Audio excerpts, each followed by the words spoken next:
أعوذ بالله من الشيطان الرجيم. بسم الله الرحمن الرحيم. حميم. تنزيل الكتاب من الله العزيز الحكيم. ما خلقنا السماوات والأرض وما بينهما إلا بالحق وأجل مسمى والذين كفروا عما أنذروا معرضون. الرحمن الرحيم.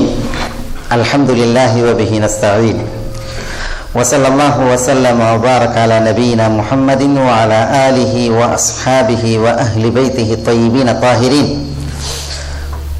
والتابعين لهم بإحسان إلى يوم الدين ثم أما بعد.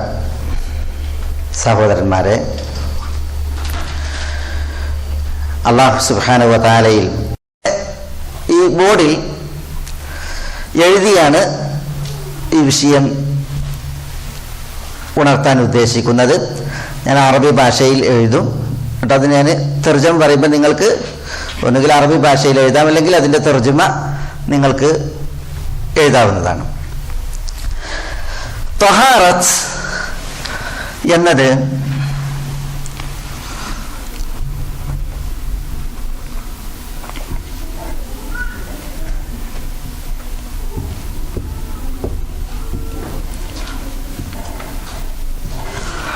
ത്വഹാറ, അതിൻ്റെ പ്രാധാന്യം, അതാണ് അഹമ്മിയത്ത്.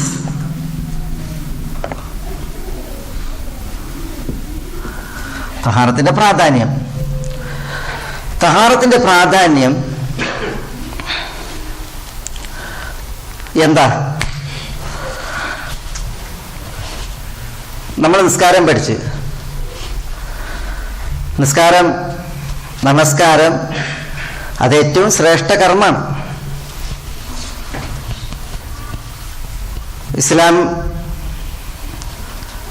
ഇസ്ലാമിൽ ഒരാൾ മെമ്പറാണ് എന്നുള്ളതിൻ്റെ പ്രകടമായ തെളിവാണ് എന്ത്? നമസ്കാരം. അൽ അഹദുല്ലദീ ബൈനനാ വ ബൈനഹും അസ്സലാഹ്. നമ്മളും അവിശ്വാസികളും തമ്മിലുള്ള അടയാളം അത് നമസ്കാരമാണ്. ഫമൻ തറക്കഹ ഫഖദ് കഫർ. നമസ്കാരം ഉപേക്ഷിക്കുന്നവൻ കുഫറിലാണ്. അപ്പോൾ നമ്മളെ മുസ്ലിമാണ് എന്നറിയാനുള്ള അടയാളവും അതിന്റെ പ്രഥമ കർമ്മവുമാണ് നമസ്കാരം. ഈ നമസ്കാരത്തിന്റെ ഷർത്താണ് തഹൂർ, അല്ലെങ്കിൽ തഹാറത്ത്, ശുദ്ധി വരുത്തുക എന്നുള്ളത്. അപ്പോ നമസ്കാരം അത് സാധുവാകുവാൻ, നമസ്കാരം സ്വീകരിക്കുവാൻ തഹാറത്ത് എന്താണ്? തഹാറത്ത് ഷർത്താണ്. തഹാറത്തില്ലാതെ നിസ്കാരം ശരിയാകൂല. റസൂലുള്ളാഹി സ്വല്ലല്ലാഹു അലൈഹി വസല്ലം തങ്ങൾ പറഞ്ഞിട്ടുണ്ട്, ലാ യഖ്ബലുല്ലാഹു സ്വലാത്തൻ ബിഗൈരി തുഹൂർ. ശുദ്ധി വരുത്താതെ, ശുദ്ധിയില്ലാതെ അല്ലാഹു സുബ്ഹാനഹു വ തആല ഒരു നിസ്കാരവും സ്വീകരിക്കില്ല. അത് വാജിബായാലും അതല്ലെങ്കിൽ അത് സുന്നത്തായാലും ഒരു നിസ്കാരവും അല്ലാഹു സുബ്ഹാനഹു വ തആല സ്വീകരിക്കില്ല. അപ്പോ തഹാറത്ത് സ്വലാത്തിന് ഷർത്താണ്. അപ്പൊ അത് നമ്മളെ അറിയിക്കുന്നത് തഹാറത്തിന്റെ പ്രാധാന്യമാണ്. നിസ്കാരം അള്ളാഹുങ്കൽ സ്വീകരിക്കപ്പെടണമെങ്കിൽ, നിസ്കാരത്തിന് ഖബൂൽ ഉണ്ടാകണമെങ്കിൽ, അതേപോലെ തന്നെ നമസ്കാരത്തിന്റെ സിഹത്ത്, സാധുത, അതിനുള്ള ഷർത്താണ് തഹാറത്ത്. നബി സല്ലല്ലാഹു അലൈഹി വഅലാ ആലിഹി വസല്ലമ തങ്ങൾ പറഞ്ഞു, മിഫ്താഹു സ്വലാഹ്, നമസ്കാരത്തിന്റെ താക്കോലാണ് അത്വഹൂർ, ശുദ്ധി വരുത്തൽ. അപ്പോ നിസ്കാരത്തിന് ഒരാൾ തുടക്കം കുറിക്കണമെങ്കിൽ, നിസ്കരിക്കണമെങ്കിൽ അയാൾക്കൊരു താക്കോല് വേണം. അതിന്റെ താക്കോലാണെന്ത്? ശുദ്ധി വരുത്തുക എന്നുള്ളത്. ഇത് ശുദ്ധിയുടെ പ്രാധാന്യമാണ് അറിയിക്കുന്നത്. രണ്ടാമത്തേത് ത്വഹാറത്തിന്റെ മാനയാണ്, അർത്ഥം.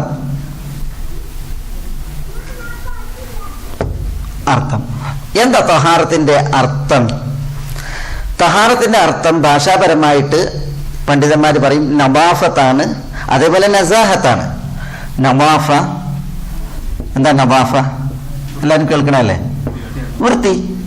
നസാഹ എന്താ? നസാഹ എന്ന് പറഞ്ഞാൽ ശുദ്ധിയാവുക, വൃത്തിയാകുക, ശുദ്ധിയാകുക എന്നുള്ളതാണ് ഭാഷാപരമായിട്ട് അതിൻ്റെ അർത്ഥം. അതേസമയം മതപരമായിട്ട് തഹാറത്ത് എന്ന് പറഞ്ഞാൽ രണ്ട് ആശയങ്ങളാണ്. ഒന്ന് റഫ്ഉൽ ഹദസും മറ്റൊന്ന് സവാലുൽ ഖബസുമാണ്. ഇതാണ് ഇവിടെ നമുക്ക് വിശദീകരിച്ച് മനസ്സിലാക്കാനുള്ള രണ്ടാശയം. ഭാഷാപരമായിട്ട് തഹാറത്ത് എന്ന് പറഞ്ഞാൽ റഫ്ഉൽ ഹദസാണ്, അതൊന്ന്. രണ്ടാമത്തേത് സവാലുൽ ഖബസാണ്. റഫ്ഉൽ ഹദസ് എന്ന് പറഞ്ഞാൽ അശുദ്ധി ഉയർത്തലാണ്, അശുദ്ധി ഉയരൽ. സവാലുൽ ഖബസ് എന്ന് പറഞ്ഞാൽ നജസ് നീങ്ങൽ, നജസ് നീങ്ങൽ. ഖബസ് എന്ന് പറഞ്ഞാൽ നജസ്. അപ്പൊ നജസ് നീങ്ങലും അശുദ്ധി ഉയരലുമാണ് തഹാറത്ത്. അത് ശറഈന്റെ സാങ്കേതിക ഭാഷ്യത്തിൽ, മതത്തിന്റെ സാങ്കേതിക ഭാഷ്യത്തിൽ. ഇതാണ് നമ്മൾ ഇവിടെ വിശദീകരിക്കാൻ പോകുന്നത്. അതിലേക്ക് നമ്മൾ വരുന്നതിന് മുമ്പ് തഹാറത്തിന്റെ മറ്റൊരു നമുക്ക് സംസാരിക്കേണ്ട ഘടകം അത് അൻവാ. തഹാറത്തിന്റെ അൻവാ ആണ്, ഇനങ്ങൾ. തഹാറത്തിന്റെ ഇനങ്ങൾ. തഹാറത്തിന് രണ്ട് ഇനമുണ്ട്. ഒന്ന് ബാത്തിനായ തഹാറത്ത്, രണ്ട് ബാഹിറായ തഹാറത്ത്. ബാത്തിനായ തഹാറത്ത്, ബാഹിറായ തഹാറത്ത്. ബാത്തിൻ എന്ന് പറഞ്ഞാൽ ആന്തരികം എന്നാണ്, ബാഹിർ എന്ന് പറഞ്ഞാൽ ബാഹ്യം. അപ്പോ തഹാറത്ത് ബാത്തിനായതുണ്ട്, തഹാറത്ത് ബാഹിറായതുണ്ട്. ബാത്തിൻ എന്ന് പറഞ്ഞാൽ അതിനെ ചില ഫുഖഹാക്കൾ പറയൽ മാനവിയായ തഹാറത്ത് എന്നാണ്, കാൽപ്പനികമായ തഹാറത്ത്, മാനവിയായ തഹാറത്ത്. മറ്റേത് ഹിസ്സിയായ തഹാറത്ത് എന്നതിന് പറയാം.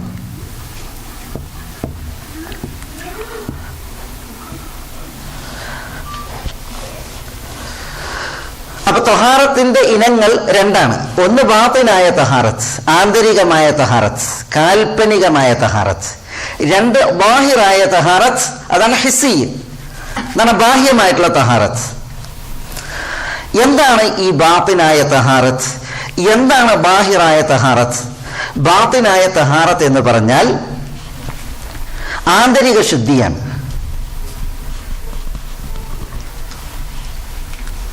ആന്തരിക ശുദ്ധി എന്ന് പറഞ്ഞാൽ മനുഷ്യന്മാർ ബാഹ്യമായ ശുദ്ധി വരുത്തുന്നതിന് മുമ്പ് ആന്തരിക ശുദ്ധി വരുത്തണം. ആന്തരിക ശുദ്ധി വരുത്താൻ ഒരാൾ ഷിർക്കിൽ നിന്ന് മോചിതനാവണം. അതേപോലെ തന്നെ മനുഷ്യനെ വിമലമാക്കുന്നതായ പാപങ്ങളിൽ നിന്നും കുറ്റകൃത്യങ്ങളിൽ നിന്നും അയാൾ ശുദ്ധമാകണം. അപ്പോ ഷിർക്കിൽ നിന്ന് ഒഴിവായി പാപങ്ങളിൽ നിന്നും തെറ്റുകുറ്റങ്ങളിൽ നിന്നും ഒഴിവാകുന്ന അവസ്ഥക്കാണ് എന്തെന്ന് പറയാം, ആന്തരിക ശുദ്ധി എന്ന് പറയാം. അപ്പൊ തൗഹീദിന്റെ സാക്ഷാത്കാരം, ത്വാഅത്ത്, പുണ്യപ്രവൃത്തികളുടെ പ്രയോഗവൽക്കരണം, അതിലൂടെയാണ് ഒരു മനുഷ്യന് ആന്തരിക ശുദ്ധി ഉണ്ടാകുക. അപ്പൊ ഒരു മനുഷ്യൻ എന്ത് ചെയ്യണം? ആദ്യം ബാഹ്യമായിട്ട് ഒതെടുത്ത് കുളിച്ച് ശുദ്ധിയാണതിന് മുമ്പ് അയാൾ ആന്തരികമായിട്ട് ശുദ്ധിയാകണം. അയാൾ എന്ത് ചെയ്യണം? യഥാർത്ഥ വിശ്വാസിയാകണം. അപ്പോഴേ ഈ ബാഹ്യമായ തഹാറത്തിന് പ്രസക്തിയുള്ളൂ.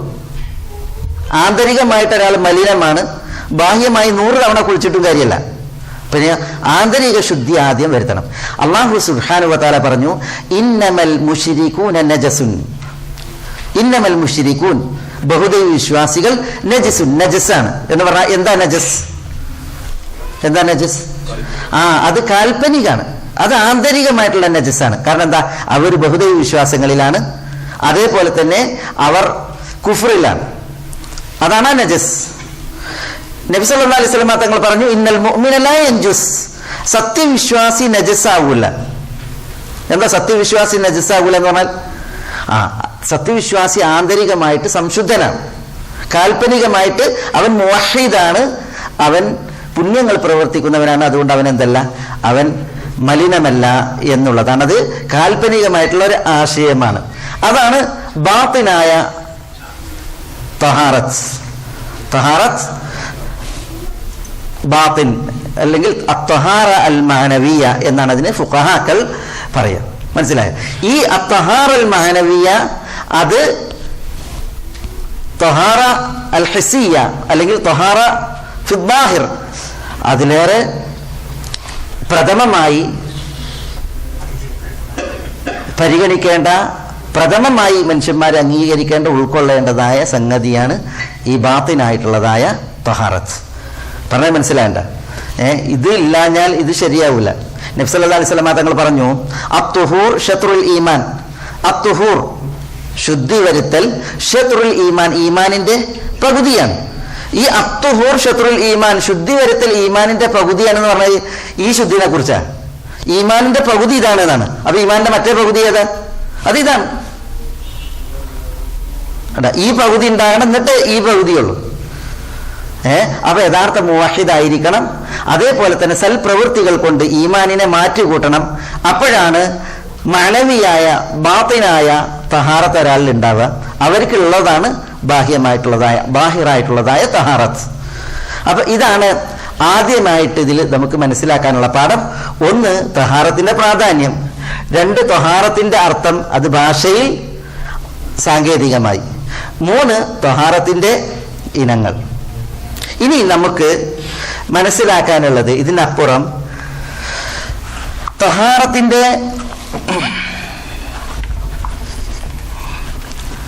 ഈ സാങ്കേതിക ഭാഷയാണ്. ഇത് നമ്മൾ ഇനി മുകളിലേക്ക് എഴുതിയിട്ട് ഇൻഷാ അല്ലാഹ് അതെന്താണ് എന്നുള്ളത് ഇനി മനസ്സിലാക്കുമ്പോൾ പിന്നെ വിഷയത്തിന്റെ ഒരു ധാരണ നമുക്ക് വരും. തഹാറത്തിന് കർമ്മശാസ്ത്ര പണ്ഡിതന്മാർ പറഞ്ഞ വിവരണം, ഒന്ന്, തഹാറത്ത് എന്ന് പറഞ്ഞാൽ അത് റഫ്ഉൽ ഹദസ് ആണ്. രണ്ട്, സവാലുൽ ഖബസ് എന്നുള്ളതാണ്. അപ്പോൾ റഫ്ഉൽ ഹദസ് ഇത് അശുദ്ധി ഉയരലാണ്.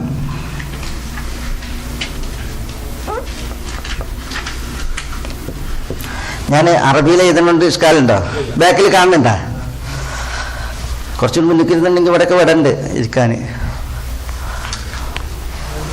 ലോങ് സൈറ്റ്, ഷോർട്ട് സൈറ്റ് പ്രശ്നമുള്ളവർക്കൊക്കെ അത് പരിഹരിക്കാൻ പറ്റിയ വേദി ഉണ്ടല്ലേ.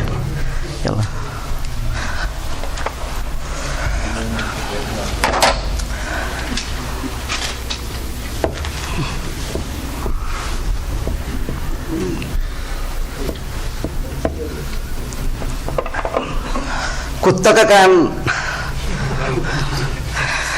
കുത്ത് ഒരു പ്രശ്നമാണ്.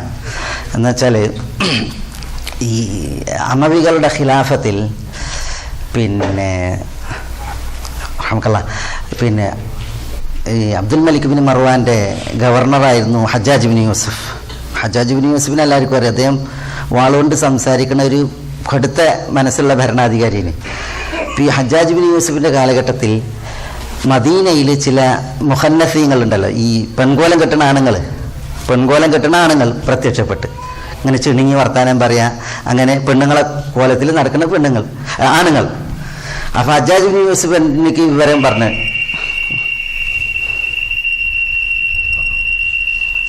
ഭീഷണിപ്പെടുത്തിന്. ഹജ്ജാജ് ബിൻ യൂസഫിനോട് വിവരം പറഞ്ഞു, ഇങ്ങനെ കുറച്ച് ഈ ആണും പെണ്ണും അല്ലാത്ത ജാതി പെൺകോലം കെട്ടിയിട്ട് മദീനത്ത് പ്രത്യക്ഷപ്പെട്ടിരിക്കുന്നത്, എന്താണ് ചെയ്യുക എന്നുള്ളത് വിവരം അറിയിച്ചു.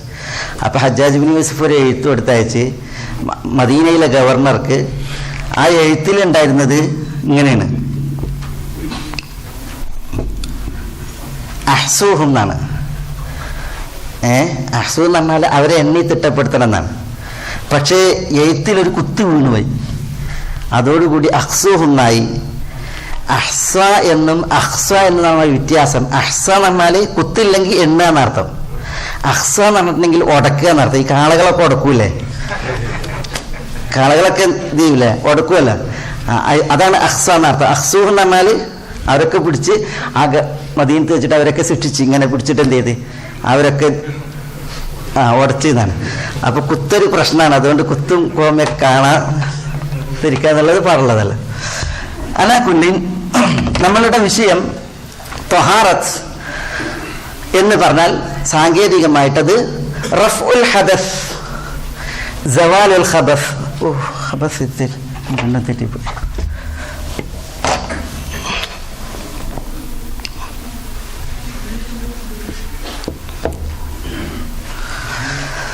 ഹദസ് എന്ന് പറഞ്ഞാൽ അശുദ്ധിയാണ്. റഫ്ഉൽ ഹദസ് എന്ന് പറഞ്ഞാൽ അശുദ്ധിയെ ഉയർത്തുക. അശുദ്ധി ഉയർത്തൽ ഒന്നുകിൽ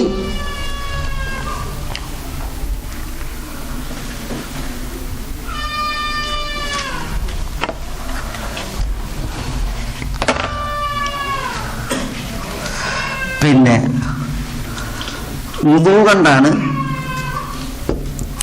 അല്ലെങ്കിൽ ഗസ്ൽ കുളി കൊണ്ടാണ്, അല്ലെങ്കിൽ വുദൂവിനും കുളിക്കും പകരമുള്ള തയമ്മം കൊണ്ടാണ്.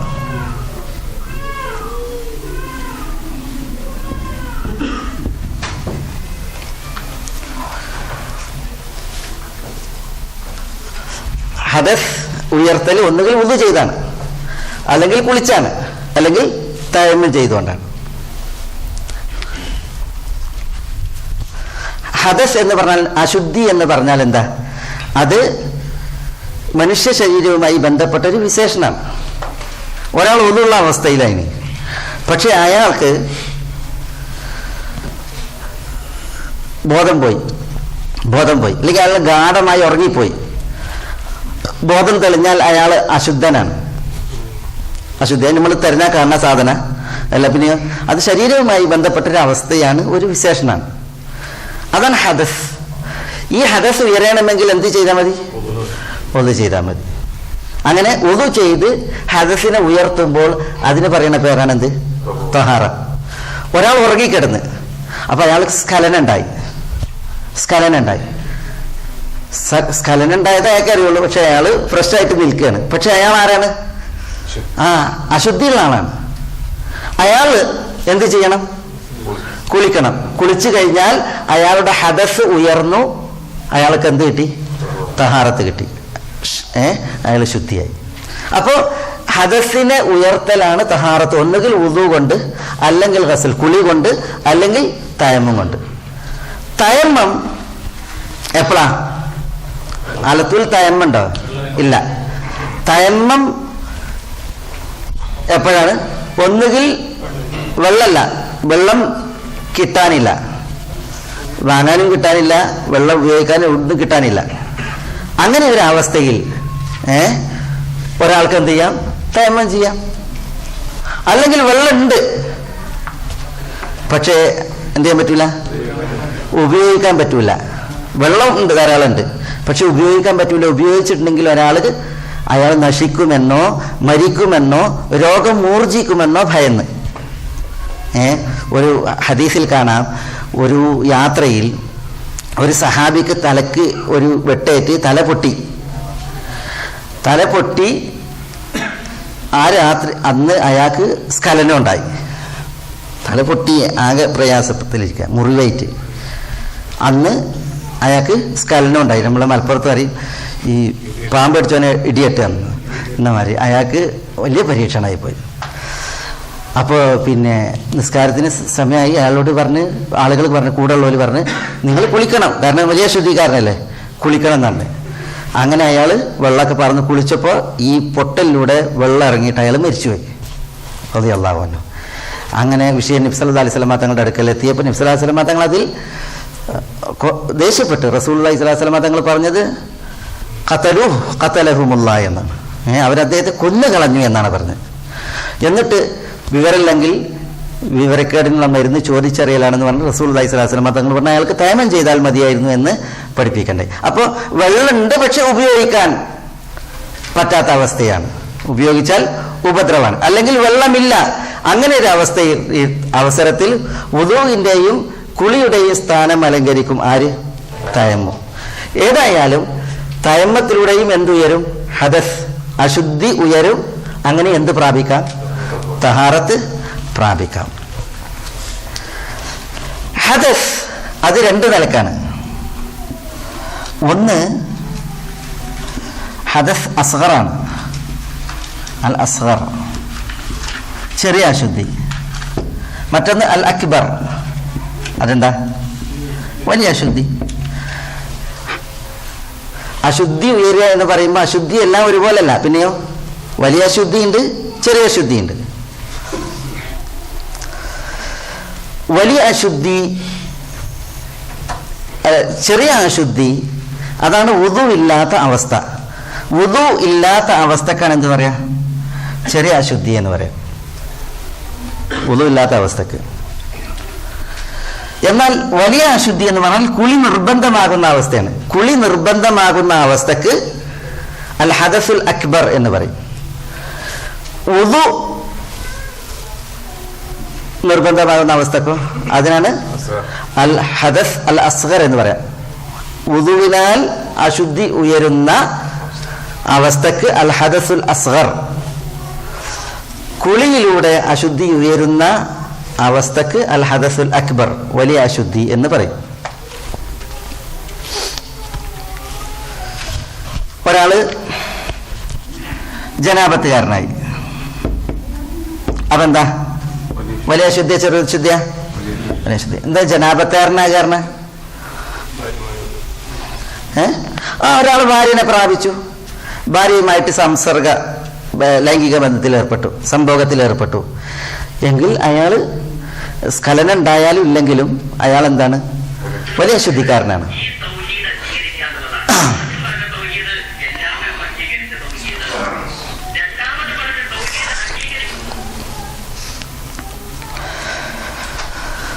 രണ്ടാമത്തേത്, അതേപോലെ തന്നെ ഒരു സ്ത്രീ അവൾ ആർത്തവകാരിയായി, ഹൈദ് ആർത്തവകാരിയായി എങ്കിൽ അത് വലിയ അശുദ്ധിയാണ്.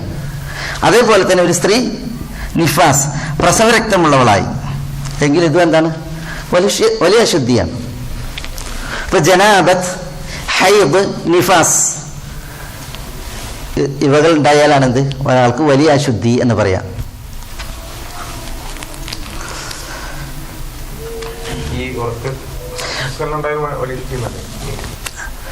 ഭാര്യനെ പ്രാപിച്ചു, സ്ഖലനം ഉണ്ടായാലും സ്ഖലനം ഇല്ലെങ്കിലും സംഭോഗത്തിൽ ഏർപ്പെട്ടിട്ടുണ്ടെങ്കിൽ വലിയ അശുദ്ധിയാണ്. അതേപോലെ തന്നെ ഒരാൾ ഉറങ്ങിക്കിടന്നു, സ്ഖലനം ഉണ്ടായി, സ്വപ്ന സ്ഖലനം ഉണ്ടായി എങ്കിൽ, അല്ലെങ്കിൽ ഉണർന്നിരുന്നു, സ്ഖലനം ഉണ്ടായി എങ്കിൽ അത് ജനാബത്താണ്, വലിയ അശുദ്ധിയാണ്. അതേപോലെ തന്നെ ആർത്തവം, പ്രസവരക്തം ഇതും വലിയ അശുദ്ധിയാണ്. കുളി നിർബന്ധമാക്കുന്ന കാര്യങ്ങളാണ്, കുളി നിർബന്ധമാക്കുന്ന കാര്യങ്ങളാണ്.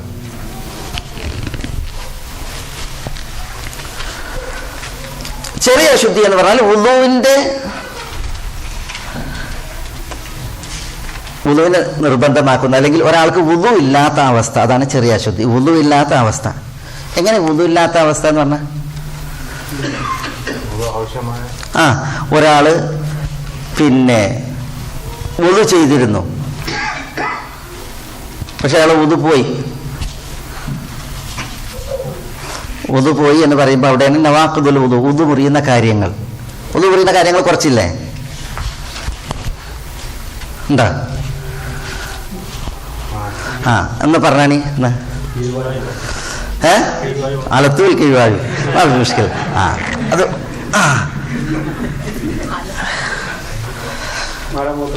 ഒരാൾ പിന്നെ എന്ത് ചെയ്യും? വുളു ചെയ്തു, പക്ഷെ അയാളിൽ നിന്ന് പിന്നെ കീഴ്വാഴ് പോയി, മനസ്സിലായില്ലേ? എങ്കിൽ പിന്നെ അയാളുടെ വുളു നഷ്ടായി. രണ്ടാമത്തേത് മലമൂത്ര വിസർജന ദ്വാരങ്ങളിലൂടെ, മുൻപിൻ ദ്വാരങ്ങളിലൂടെ വല്ലതും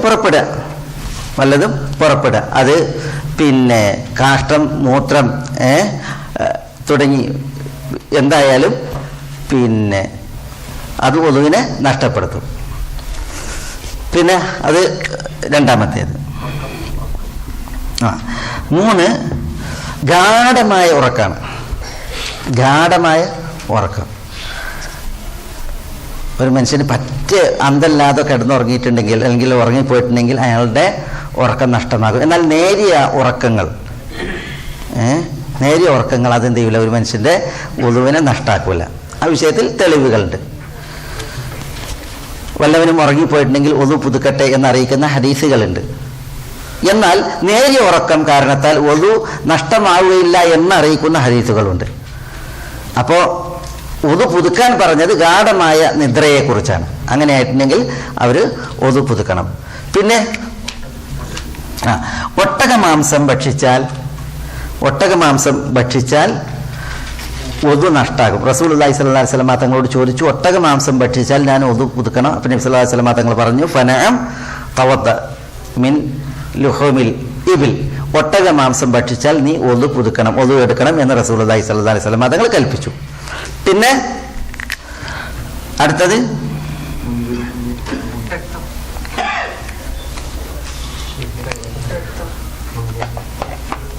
അഞ്ചാമത്തേത് ലൈംഗികാവയവത്തെ സ്പർശിക്കുക എന്നുള്ളതാണ്. ഒരാൾ തൻ്റെ ലൈംഗികാവയവത്തെ സ്പർശിച്ചാൽ, മൻ മസ്സ ദക്കറഹു ഫലിയതവദ്ദ, വല്ലവനും തൻ്റെ ലൈംഗികാവയവത്തെ സ്പർശിച്ചാൽ അവൻ ഒദു ചെയ്യട്ടെ എന്ന് നബി സല്ലല്ലാഹു അലൈഹി വസല്ലം തങ്ങൾ പറഞ്ഞു. ചില റിപ്പോർട്ടിൽ മൻ മസ്സ ഫർജഹു എന്നാണ്. ഒരാൾ തൻ്റെ ഫർജിനെ സ്പർശിച്ചാൽ. അതുകൊണ്ട് തന്നെ ഫുഖഹാക്കൾ പറഞ്ഞത് ഫർജ് എന്ന് പറഞ്ഞാൽ മുൻദ്വാരത്തിനും പറയും പിൻദ്വാരത്തിനും പറയും. ഇപ്പം രണ്ടായിട്ടുണ്ടെങ്കിലും അയാളുടെ ഒദു നഷ്ടമാകും എന്നുള്ളതാണ്. ഇതാണ് പിന്നെ ഒദു മുറിയുന്ന കാര്യങ്ങൾ, ഈ 5 കാര്യങ്ങൾ. പിന്നെ ഒരാൾ അള്ളാഹു നമ്മളെ കാക്കട്ടെ ഔദു ബില്ലാഹ് മതത്തിൽ നിന്ന് പുറത്തുപോയി മുർത്തദായി എങ്കിൽ അള്ളാഹു നമ്മളെ കാക്കട്ടെ ഔദു ബില്ലാഹ്, അയാളുടെ അമലുകൾ ബാത്തിലായി, ഇസ്ലാമിൽ അയാൾ ചെയ്ത അമലുകൾ ബാത്തിലായി. മനസ്സിലായില്ലേ? പിന്നെ ലയഹ്ബതന്ന അമലുക്, കർമ്മങ്ങളൊക്കെ എന്ത് ചെയ്യും? ശിർക്കോട് കൂടിയിട്ട് പൊളിയും, തകരും. അപ്പോൾ പിന്നെ അതൊക്കെ വുളുവിനെ നഷ്ടമാക്കുന്ന കാര്യങ്ങളാണ്. അപ്പം നമ്മൾ പറഞ്ഞത് ചെറിയ അശുദ്ധി എന്ന് പറഞ്ഞിട്ടുണ്ടെങ്കിൽ വുളു ഇല്ലാത്ത അവസ്ഥയാണ്. വുളു ഇല്ലാത്ത അവസ്ഥ ഉയർത്തലാണ് ശുദ്ധി. വുളു ഇല്ലാത്ത അവസ്ഥ ഉയർത്തൽ എങ്ങനെയാണ്? വുളു ചെയ്തിട്ടാണ്. വുളു ചെയ്യാൻ വെള്ളം കിട്ടിയിട്ടില്ലെങ്കിലോ, വുളു ചെയ്യാനുള്ള വെള്ളം ഉപയോഗിക്കാൻ പറ്റിയിട്ടില്ലെങ്കിലോ, അതിന് ബദലാണ് എന്ത്? തയമ്മും. അതിന് ബദലാണ് തയമ്മും.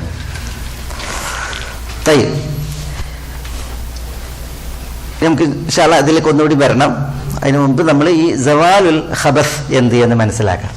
തഹാറത്ത് എന്ന് പറഞ്ഞെങ്കിൽ ഒന്ന് നമ്മൾ പറഞ്ഞ് അശുദ്ധിയുടെ ഉയർച്ചയാണ്.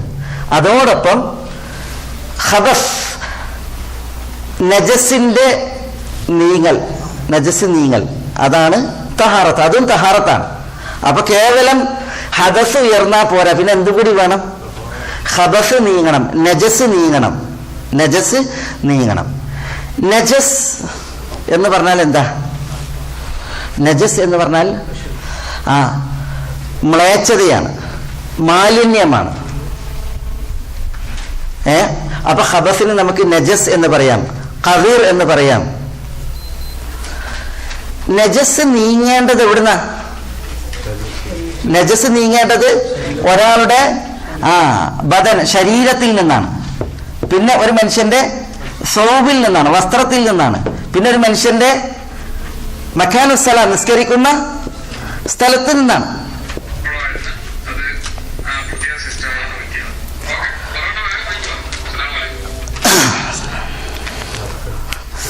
പന്തളിയിലൊക്കെ കമന്ററി അറിയില്ലേ?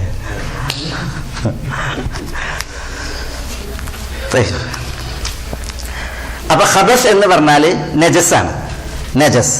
നജസ് നീങ്ങേണ്ടത് എവിടുന്നാണ്? നിസ്കരിക്കുന്നതിന്റെ ശരീരത്തിൽ നിന്നാണ്. അതേപോലെ സൗബ്, വസ്ത്രത്തിൽ നിന്നാണ്. നിസ്കരിക്കുന്ന സ്ഥലത്ത് നിന്നാണ്.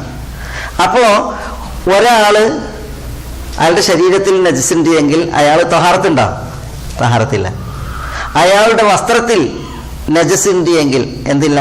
അയാൾക്ക് തഹാറത്തില്ല. അയാൾ നിസ്കരിക്കുന്ന സ്ഥലത്ത് നജസ് ഉണ്ട് എങ്കിൽ എന്തില്ല? തഹാറത്തില്ല. അപ്പൊ ആ തഹാറത്ത് നീങ്ങണം. എങ്ങനെയാണ് തഹാറത്ത് നീങ്ങുക? തഹാറത്ത് നീങ്ങൽ ഒന്നുകിൽ നജസ് കഴുകൽ കൊണ്ടാണ് ഗസ്ൽ. അല്ലെങ്കിൽ നദഹ് വെള്ളം കൊടയൽ കൊണ്ടാണ്. അല്ലെങ്കിൽ മസ്ഹ് തടയൽ അല്ലെങ്കിൽ തടയൽ കൊണ്ടാണ്. നജസ് നീങ്ങണമെങ്കിൽ ഒന്നുകിൽ ഗസ്ൽ കഴുകണം, അല്ലെങ്കിൽ നദഹ് കൊടയണം, തെളിക്കണം, വെള്ളം തെളിക്കണം, അല്ലെങ്കിൽ മസ്ഹ് വരുതുക, തടവണം. അങ്ങനെയാണ് ഖബസ് നജസ് നീങ്ങൽ. അതിന് ഓരോ ഉദാഹരണം പറയുമ്പോൾ അത് എന്തെന്ന് മനസ്സിലാകും.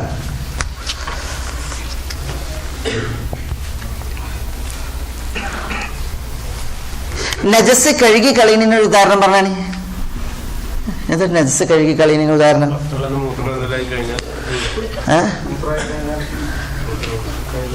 മൂത്രമായി കഴിഞ്ഞിട്ടുണ്ടെങ്കിൽ ഇപ്പൊ വസ്ത്രത്തിൽ മൂത്രമായി നമ്മൾ എന്ത് ചെയ്യണം? അത് കഴുകണം. അപ്പോഴേ നജസ് പോകുള്ളൂ, അല്ലേ? നബി സല്ലല്ലാഹു അലൈഹി വസല്ലം തങ്ങളുടെ പള്ളിയിൽ ഒരു ആറാബി വന്ന്, നബി സല്ലല്ലാഹു അലൈഹി വസല്ലം തങ്ങൾ സഹാബത്തോട് മൂലൊക്കെ ഇരിക്കുന്നുണ്ട്. ആറാബി വന്നിട്ട് എന്ത് ചെയ്ത്? ദുൽഖുവൈസിറ അൽ യമാനി എന്ന് അദ്ദേഹത്തിന് പറയാം. ദുൽഖുവൈസിറ വന്നിട്ട് എന്ത് ചെയ്ത്? പള്ളിയിൽ വന്നിട്ട് ഒരിടത്ത് വന്നിട്ട് മൂപ്പര് മൂത്രമൊഴിച്ച്. അപ്പോൾ സഹാബികളും തിരുനബി സല്ലല്ലാഹു അലൈഹി വസല്ലം തങ്ങളുണ്ട്. സഹാബികളൊക്കെ ആകെ മൂപ്പരോട് ചാടി. പള്ളിയാണ്, അവിടെ അള്ളാഹുവിൻ്റെ റസൂൽ സല്ലല്ലാഹു അലൈഹി വസല്ലം തങ്ങളുള്ള സദസ്സാണ്. അപ്പോൾ ഇവർ ചാടിയപ്പോൾ റസൂലുള്ളാഹി സ്വല്ലല്ലാഹു അലൈഹി വസല്ലം തങ്ങൾ അവരോട് അടങ്ങാൻ പറഞ്ഞാൽ അയാൾ ചെയ്തത് നല്ല പ്രവൃത്തിയായിട്ടാ. അടങ്ങാൻ പറഞ്ഞാൽ എന്തിനാ? പ്രശ്നം എന്ന് വെച്ചിട്ടുണ്ടെങ്കിൽ അയാൾ ഇതായിട്ട് തിരിയും. പിന്നെ അറാബിയാണ്, മറ്റത് അവിടെ മാത്രമേ ആളുള്ളത്. ആൾറൗണ്ടാവും. അങ്ങനെ വന്നാൽ എന്തേകാരം? അറാബികളെ സംബന്ധിച്ചിടത്തോളം അവർക്ക് അത്രയേ ഉള്ളൂ. മനസ്സിലായില്ലേ? അറാബികൾ അങ്ങനെയാണ്, അവർ തീർത്തും ഗ്രാമീണതയിലാണ്. പിന്നെ അറാബികളുടെ പ്രത്യേകത, അവർ പിന്നെ ചില റിവായത്തുകളിൽ കാണാൻ അവരുടെ പ്രത്യേകത ജഫ എന്നാണ്. ഇങ്ങനെ കടുത്ത ഒരു പ്രകൃതമായിരിക്കും. വെട്ടൊന്ന് കഷ്ണം രണ്ട് എന്നുള്ള ആ പ്രകൃതിയാണ്. അപ്പോൾ നബി സല്ലല്ലാഹു അലൈഹി വസല്ലം തങ്ങൾ ഇവരോട് പറഞ്ഞു നിങ്ങൾ അടങ്ങാൻ പറഞ്ഞു. അങ്ങനെ അറാബി ആവശ്യം നമ്മൾ മൂത്രം ഒഴിച്ച് കഴിഞ്ഞപ്പോൾ നബി സല്ലല്ലാഹു അലൈഹി വസല്ലം തങ്ങൾ അദ്ദേഹത്തെ വിളിച്ച്, ദുൽഖുവൈസിറയെ വിളിച്ച് സഹാബത്തിനോട് പറഞ്ഞ് ഒരു ബക്കറ്റ് വെള്ളം കൊണ്ടുവന്നിട്ട് ആ മൂത്രം ഒഴിച്ചു കൊടുത്ത് ഒഴിക്കാൻ പറഞ്ഞു. അതെന്തിനാ? ആ നജസിനെ ഗസ്ൽ കഴുകിക്കളയാനാണ്. കാരണം അത് എവിടെയുള്ളത്? നജസ് എവിടെയുള്ളത്? മക്കാന സ്ഥലം, നിസ്കരിക്കുന്ന സ്ഥലത്താണ്, പള്ളിയിലാണ്. അപ്പോൾ ആ നിസ്കരിക്കുന്ന സ്ഥലത്തുള്ള ഖബസിനെ, നജസിനെ കഴുകിക്കളയാൻ വേണ്ടിയിട്ട് പറഞ്ഞു. ആറാബിനെ വിളിച്ചിട്ട് റസൂലുള്ളാഹി സ്വല്ലല്ലാഹു അലൈഹി വസല്ലം തങ്ങൾ പറഞ്ഞു, സഹോദര, ഈ പള്ളി എന്ന് പറഞ്ഞാൽ അത് ജനങ്ങളുടെ വേസ്റ്റ്, മാലിന്യങ്ങൾ എറിയാനുള്ള സ്ഥലമല്ല. അത് പിന്നെ ലിഖിറാഅത്തിൽ ഖുർആനി വലിദിക്രി വലി ഇഖാമത്തി സലാഹ്, നമസ്കാരം നിലനിർത്താനും ദിക്റെടുക്കാനും ഖുർആൻ പാരായണത്തിനുമുള്ള സ്ഥലമാണ് എന്ന് അയാളെ വിളിച്ച് പറഞ്ഞപ്പോൾ അയാൾക്ക് വലിയ സമാധാനമായി, സന്തോഷമായി. നബി സല്ലല്ലാഹു അലൈഹി വസല്ലം തങ്ങൾ വളരെ മാന്യമായിട്ടാണ് അദ്ദേഹത്തോട് പറഞ്ഞത്. അപ്പോൾ അയാൾ അദ്ദേഹത്തിൻ്റെ പ്രാർത്ഥന അല്ലാഹുമ്മ ഇർഹംനി വ മുഹമ്മദ വലാ തർഹം മഅനാ അഹദാണ്. എന്നോടും മുഹമ്മദിനോട് കരുണ കാണിക്കണമേ, ഞങ്ങളോടൊപ്പം ഒരാളോടും കരുണ കാണിക്കരുതേ എന്ന് പ്രാർത്ഥിച്ച്. അവിടെ അയാൾ അതിൻ്റെ പ്രകൃതി. അവൻ നബി സല്ലല്ലാഹു അലൈഹി വസല്ലം തങ്ങൾ പറഞ്ഞ ലഖദ് ഹജ്ജർത വാസിയ, അള്ളാഹിൻ്റെ വിശാലമായ കാരുണ്യത്തെ നിങ്ങൾ ഇടുക്കി കളഞ്ഞ്, നമുക്ക് രണ്ടാക്കും മാത്രമാക്കി കളഞ്ഞു എന്ന് അയാളോട് പ്രതികരിച്ചു എന്നാണ്. പക്ഷെ അദ്ദേഹം നബി സല്ലല്ലാഹു അലൈഹി വസല്ലം തങ്ങൾ പറഞ്ഞത് ഉൾക്കൊണ്ടു. അദ്ദേഹം പിന്നെ അവിടുന്ന് പോകുമ്പോൾ റസൂലുള്ളാഹി സ്വർഗ്ഗത്തിലേക്ക് പോകുന്ന ഒരു വ്യക്തിയായിട്ടാണ് അദ്ദേഹത്തെ പരിചയപ്പെടുത്തേണ്ടത്. അലാ കുല്ലിൻ നമ്മുടെ വിഷയം നജസ് അല്ലെങ്കിൽ ഖബസ്, അതിനെ നീക്കുക എന്നുള്ളതാണ്. അത് കഴുകിക്കൊണ്ട് നീക്കലുണ്ട്. മനസ്സിലായില്ല?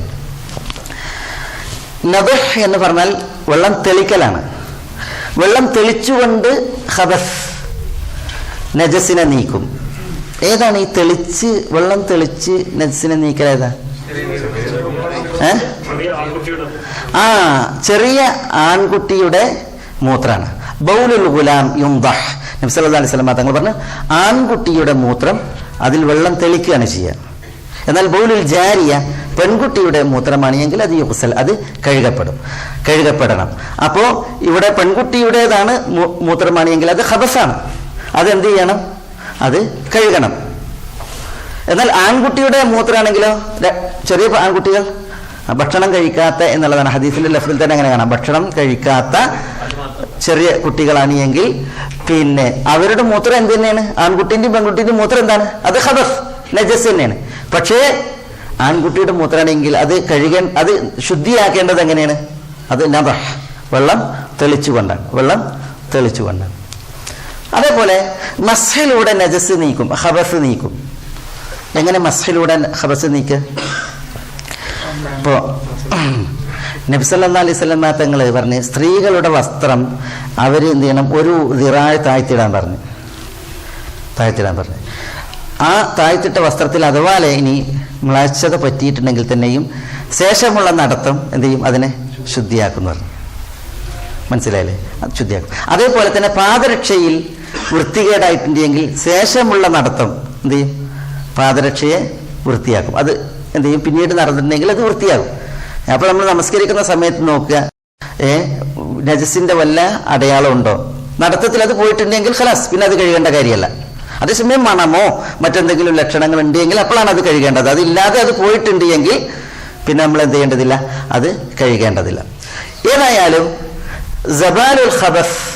സവാലുൽ ഖബസ് മ്ലേച്ഛത നീങ്ങുക എന്നുള്ളത് എന്താണ്? തഹാറത്താണ്.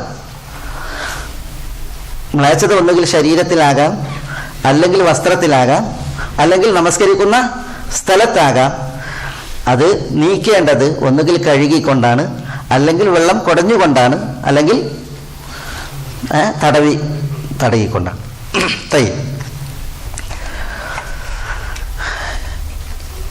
എന്താ ഈ നജസ്സുകൾ?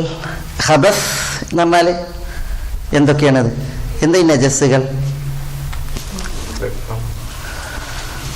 രക്തം അലത്തുൽ നജസ പറഞ്ഞോളി. നജസ് എന്ന് പറഞ്ഞിട്ടുണ്ടെങ്കിൽ മനുഷ്യന്മാരുടെ കാഷ്ടവും മൂത്രം നജസാണ്, അങ്ങനെ പറയാം. മനുഷ്യന്മാരുടെ കാഷ്ടവും മൂത്രം എന്താണ്? നജസാണ്. ബൗലുൽ ആദമി വ ഗായിതുഹു, മനുഷ്യന്മാരുടെ മൂത്രവും മനുഷ്യന്മാരുടെ കാഷ്ടവും, അതേപോലെ മനുഷ്യന്മാരുടെ ഛർദിക്കൽ, ഇതൊക്കെ എന്താണ്? നജസാണ്. അതൊന്ന്. രണ്ട്, ഇനി പറയും അലത്തിൽ ഒരു നജസേ ഉള്ളപ്പോ. രണ്ട്, അദ്ദമുൽ മസ്ഫൂഹ്, ചിന്തപ്പെട്ട രക്തം ചിന്തിയിട്ടുണ്ട് എങ്കിൽ, മനുഷ്യ ശരീരത്തിൽ നിന്ന് രക്തം ചിന്തപ്പെട്ട അവസ്ഥയാണ് എങ്കിൽ ദമം മസ്ഫൂഹ് എന്നാണ് പറയുക. അത് നജസാണ്. ഏത്?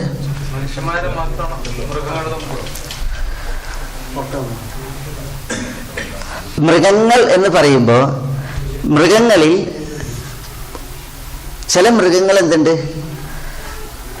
ആ മൃഗങ്ങളുടെ അയിന് തന്നെ നജസായതുണ്ട്. അതിൻ്റെ എല്ലാം നജസാണ്. ഇപ്പോൾ അക്രമക്കുമുള്ള കെൽബ്, നായ, അതേപോലെ തന്നെ ഖിൻസീർ, അതെന്താണ്? അത് നജസാണ്. അതുകൊണ്ട് തന്നെ അതിൽ നിന്ന് എന്തൊക്കെ ഉണ്ടോ അതൊക്കെ എന്താണ്? നജസാണ്. അവയിൽ നിന്ന് എന്തൊക്കെ ഉണ്ടോ അതൊക്കെ നജസാണ്. അതേസമയം പിന്നെ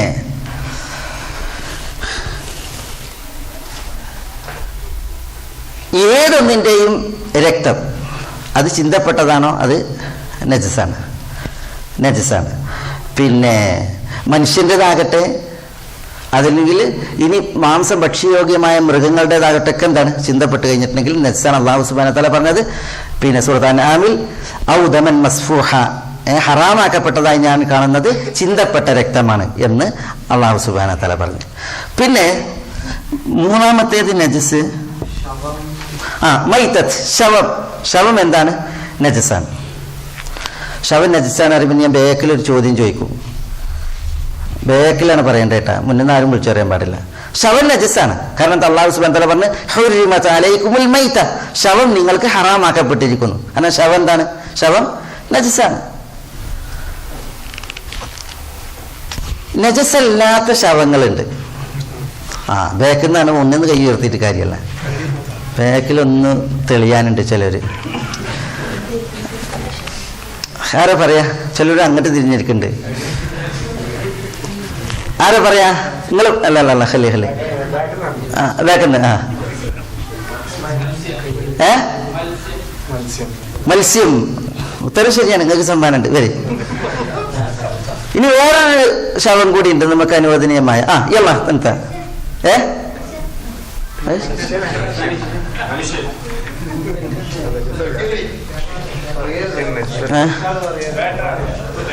വിളിച്ചറിയാൻ പാടില്ലല്ലോ ഞാൻ ചോദിക്കുമ്പോ. യല്ല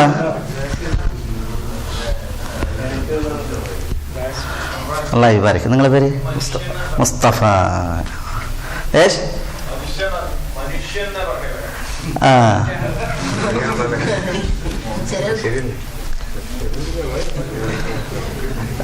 പിന്നെ എനിക്കൊരു സമ്മാനം കൊടുക്കാം. പക്ഷെ നമ്മള് പിന്നെ മനുഷ്യനെ ഉദ്ദേശിച്ചിട്ടല്ല നമ്മൾ പറഞ്ഞത്, പിന്നെ ഭക്ഷ്യയോഗ്യമായതും കൂടിയാണ്. പക്ഷെ എന്നാലും വരട്ടെ.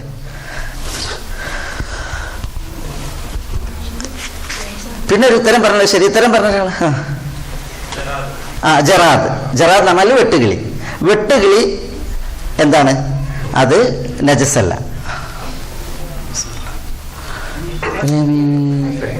അല്ലാഹു ബാരിക്. ഇൻഷാ അല്ലാഹ്. ബറകല്ലാഹു ഫീക്.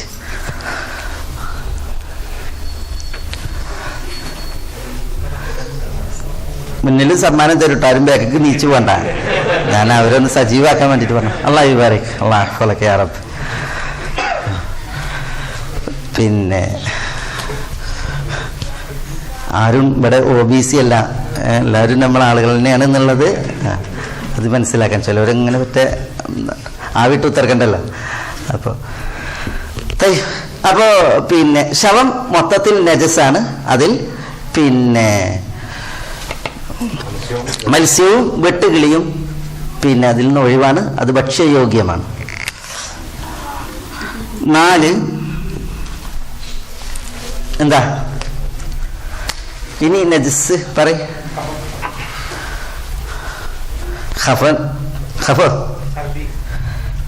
കഫം വേ ഛർദി റേ അല്ലേ? കഫൻ നജസല്ല. അതുകൊണ്ടല്ല നിങ്ങൾ കഫം ഇറക്കിയിട്ടുണ്ടെങ്കിൽ നിങ്ങളൊരു അതൊക്കെ രക്തത്തിൽപ്പെട്ട് ആ വർഗത്തിൽ.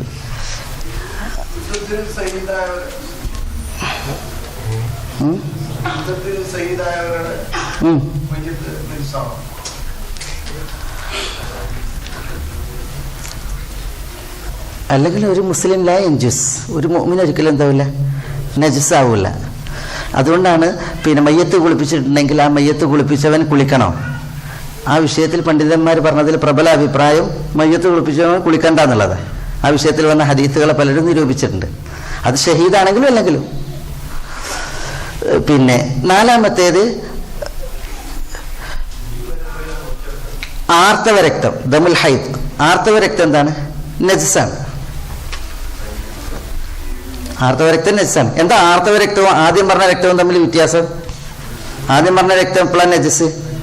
അത് ചിന്തപ്പെട്ടാലാണ് നജസ്, മറ്റേത് അത് നജസാണ്. അതുകൊണ്ടാണ് അല്ലാഹു സുബ്ഹാനഹു വ തആല പറഞ്ഞത് ഫഅതസിലു നിസാഅ ഫിൽ മഹീദ്. ആർത്തവരക്തമുള്ള ആ പീരീഡിൽ സ്ത്രീകളെ പ്രാപിക്കുന്നതിൽ നിന്ന് വിട്ടു നിൽക്കാൻ. പിന്നെ നജസാണ് ആർത്തവത്തിന്റെ അതേ ഹുക്കുമാണ് നിഫാസിനുള്ളത്. മാംസം ഭക്ഷ്യയോഗ്യമല്ലാത്ത ജീവികളുടെ സിബില്ലാത്ത് എന്ന് പറഞ്ഞാൽ കാഷ്ടവും മൂത്രവും. മാംസം ഭക്ഷ്യയോഗ്യമല്ലാത്ത ജീവികളുടെ കാഷ്ടവും മൂത്രവും.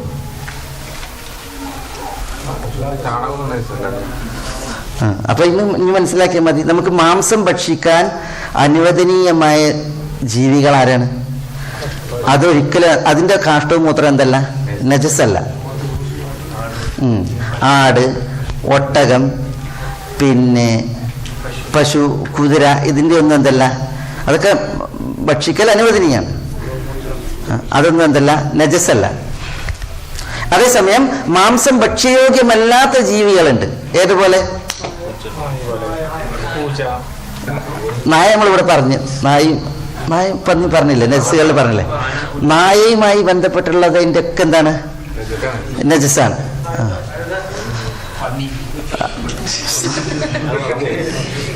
പന്നിയുമായി ബന്ധപ്പെട്ട് നമ്മൾ പറഞ്ഞു.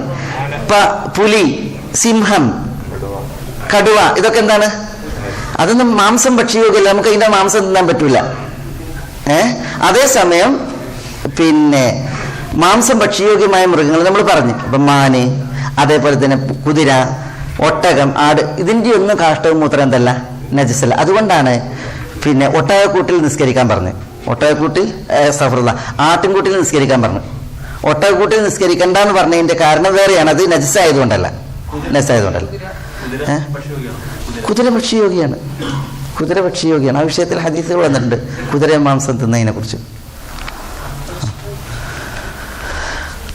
അപ്പൊ ഇവിടെ ഈ അഞ്ചാമത് പറഞ്ഞ എന്താ, മാംസം ഭക്ഷ്യയോഗ്യമല്ലാത്ത ജീവികളുടെ കാഷ്ടവും മൂത്രവും അത് നജസാണ്. എന്നാൽ മാംസം ഭക്ഷ്യയോഗ്യമായതിന്റെ കാഷ്ടവും മൂത്രവും നജസല്ല. അതുകൊണ്ടാണ് ഈ ഒറനീങ്ങളുടെ സംഭവത്തിൽ കാണാൻ നബി സല്ലല്ലാഹു അലൈഹി വസല്ലം തങ്ങൾ അവർക്ക് രോഗം പിടിപെട്ടപ്പോൾ അവരോട് ഒട്ടകത്തിന്റെ പാലും ഒട്ടകത്തിന്റെ മൂത്രവും കുടിക്കാൻ പറഞ്ഞു. മനസ്സിലായി? അത് പിന്നെ മരുന്നാണ്, ചികിത്സയാണ്.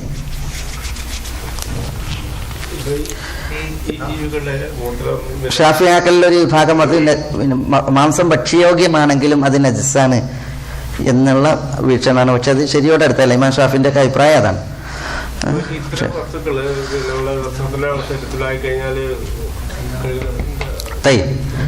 അത് ഞാൻ പറയാം. ഇപ്പം ചോദ്യം ചോദിച്ചിട്ട് ടൈമായോ? 7 വരെ ടൈം, അല്ല 8 വരെ. അവിടെ നമ്മൾ നജസിനെ കുറിച്ചാണ് പറയുന്നത്. അപ്പോൾ ആളുകൾ ചോദ്യം അവസാനത്തേക്ക്.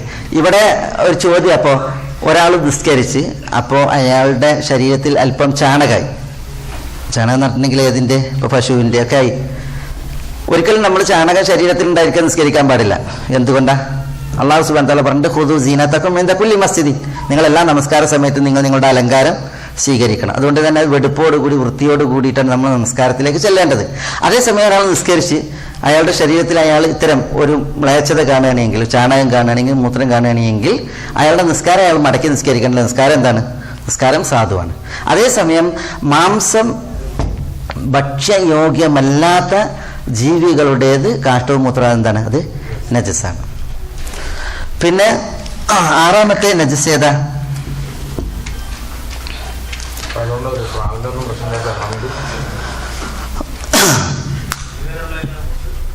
എങ്ങനെ?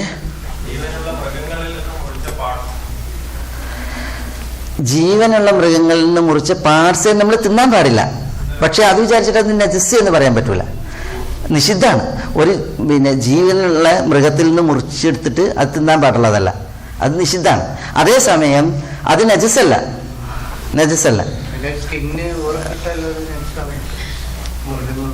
ഞാൻ പറയാം. അപ്പോൾ ഇവിടെ നമ്മൾ നജസ്സുകളെ കുറിച്ചാണ് പറയുന്നത്. നജസ് എന്ന് പറഞ്ഞെങ്കിൽ അതിൽ പെട്ടതല്ല. മറ്റൊരു നജസ് പിന്നെ ശുദ്ധിയാക്കുന്നതിനെ പരിഗണിച്ച് ഈ നാവിട്ടത്, നായ അക്രമക്കുമുള്ള നാവിട്ട്, നായയുടെ ശിഷ്ടം, ബാക്കി വെള്ളം, നായ പോയിട്ട് എന്ത് ചെയ്തൊരു പാത്രത്തിൽ നാവിട്ട്, അതാണ് വലൂഹ് എന്ന് പറയാം. ഇതാ വലഗൽ കൽബു ഫി ഇനാഇ അഹദികും, നിങ്ങളിൽ ഒരാളുടെ പാനപാത്രത്തിൽ, വെള്ളപാത്രത്തിൽ നായ ഉലൂഹ് ചെയ്താൽ, എന്നാൽ നാവിട്ടാൽ, നാവ് തല മുഴുവട്ടോളണമെന്നില്ല, പിന്നെയോ നാവിട്ടാൽ മതി. വലക എന്ന് പറഞ്ഞാൽ നാവിട്ട് ഇളക്കലാണ്. നായ എപ്പോഴും എന്താ അതിൻ്റെ പ്രത്യേകത? നായ നാക്ക് നീട്ടിയിട്ടു. അതുകൊണ്ട് അള്ളാഹു പറഞ്ഞു ഫമസലുഹു കമസലിൽ കൽബ് ഇൻ തഹ്മിൽ അലൈഹി യൽഹസ് ഔ തത്റുകുഹു യൽഹസ്. നായ അങ്ങനെയാണ്.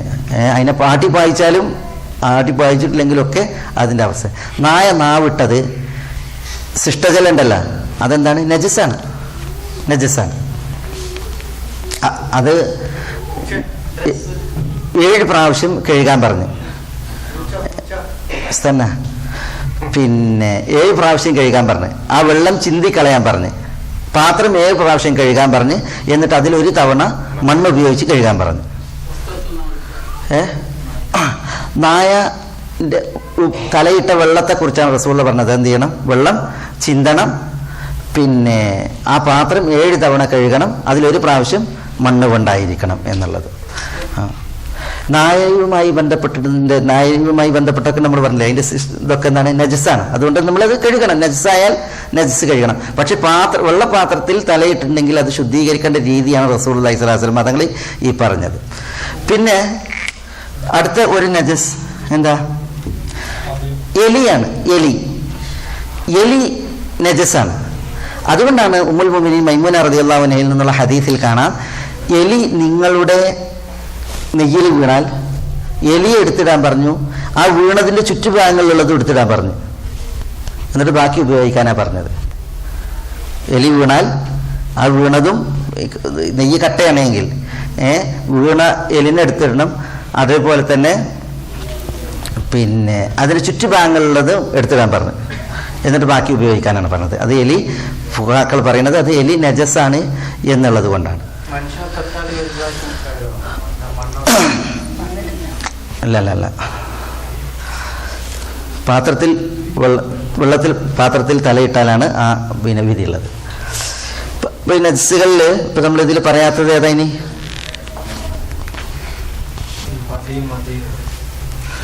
ആ 8 വദിയാണ്. അതേപോലെ തന്നെ മദിയാണ്. എന്താ മദി എന്ന് പറഞ്ഞാൽ? മദി എന്ന് പറഞ്ഞാൽ ഒരു വ്യക്തി വികാര തീവ്രനാകുമ്പോൾ അയാളിൽ നിന്ന് സ്ഖലിക്കുന്ന ജലാണ്. വികാര തീവ്രനാകുമ്പോൾ ഒരാളിൽ നിന്ന് സ്ഖലിക്കുന്ന ജലനാണ്. വികാരം പൂരണം ഉണ്ടാകുമ്പോൾ നടക്കുന്നതല്ല, അത് പിന്നെ മനിയാണ്.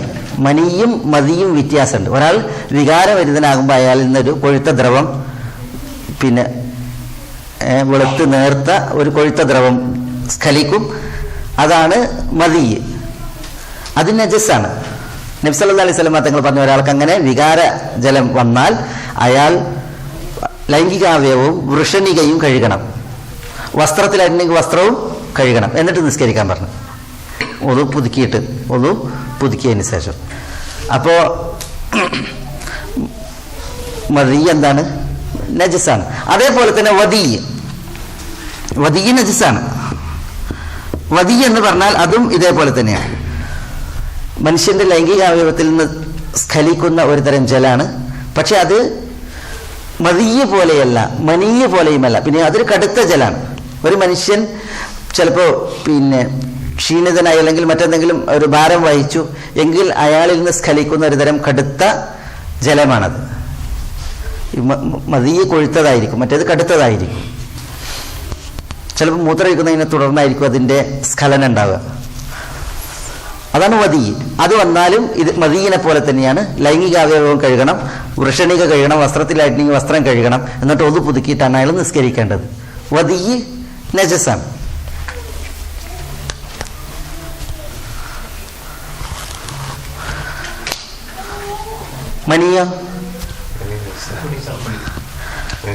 മനിയ നജസ അല്ല, മനീയ നജസല്ല. മനീയ നജസ എന്ന് പറഞ്ഞവരുണ്ട് ചില ഫുഖഹാക്കൾ. മനീയ നജസാണെന്ന് പറഞ്ഞിട്ടുണ്ട്. ശരിക്കും മനീയ നജസല്ല. പക്ഷെ മനീയ നജസല്ല എന്ന് വിചാരിച്ചിട്ട് ഒരാൾ മനീയ ഉണ്ടായാൽ മനീനെ ശരീരത്തിൽ നിന്ന് കഴുകണം. അതേപോലെ തന്നെ വസ്ത്രത്തിലായിട്ടുണ്ടെങ്കിൽ വസ്ത്രത്തിൽ നിന്ന് അത് വൃത്തിയാക്കണം. നനഞ്ഞ ഒരവസ്ഥയിലാണുള്ളത് എങ്കിൽ അത് കഴുകിക്കളയണം.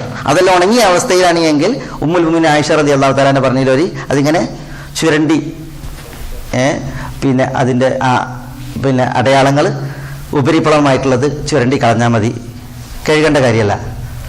മനസ്സിലായോ? പിന്നെ അത് പോയിട്ടുണ്ട് എങ്കിൽ മനീ നജസല്ല.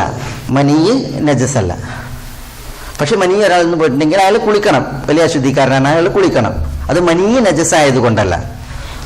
ചിലരങ്ങനെ പറഞ്ഞിട്ട് പിന്നെ ഈ ഹനഫികൾക്കാണ് മനീ നജസാണെന്നുള്ള വാദം.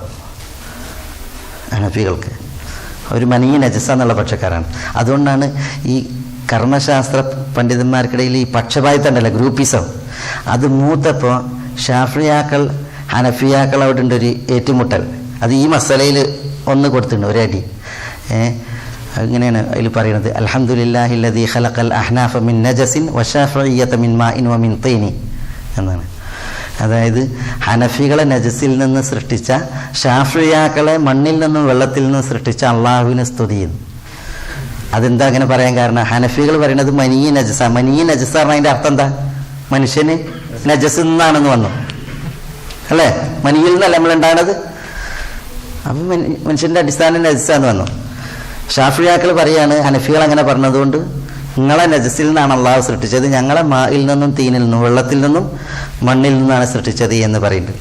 ഏതായാലും അത് അത് ഈ മദ്ഹബി പക്ഷപാതിത്വത്തിൻ്റെ ഒരു അപകടമാണ് ഇത് വിഷയം. ഏതായാലും എന്തല്ല, മനിയ് നജസ്സല്ല. അപ്പോൾ ഇവിടെ നമ്മൾ നജസ്സുകളാണ് എണ്ണിയത്. ഇനി ഏതെങ്കിലും ഉണ്ടാ?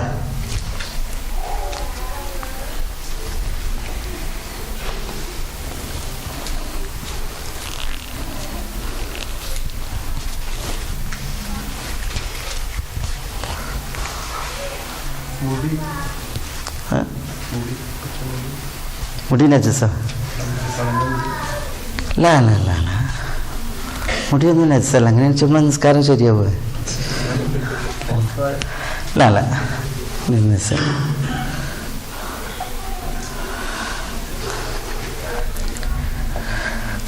അപ്പോൾ നമ്മളെ വിഷയം ചുരുക്കാം. നമ്മൾ പറഞ്ഞത് എന്താണ്? തഹാറത്ത് എന്ന് പറഞ്ഞാൽ റഫ്ഉൽ ഹദസാണ്, അശുദ്ധി ഉയർത്തലാണ്. അശുദ്ധി ഒന്നുകിൽ ചെറിയ അശുദ്ധി അല്ലെങ്കിൽ വലിയ അശുദ്ധി. അതെങ്ങനെയാണ് ഉയർത്തേണ്ടത്? വുദു അല്ലെങ്കിൽ കുളി അല്ലെങ്കിൽ തയമ്മും, ഇതിലൂടെയാണ് അത് ഉയർത്തേണ്ടത്. അങ്ങനെ ഉയർത്തുന്നതിനാണ് തഹാറത്ത് എന്ന് പറയാം.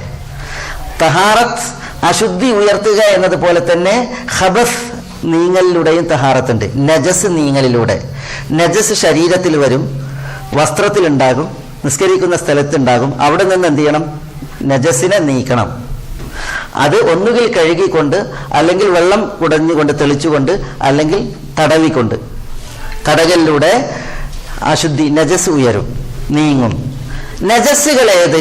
ഇങ്ങനെ നീങ്ങേണ്ട, കഴുകേണ്ട നജസ്സുകൾ ഏത്? അതാണ് നമ്മളിവിടെ വിശദീകരിച്ചത്, ഇതിലൂടെ വിശദീകരിച്ചത്. ഇനി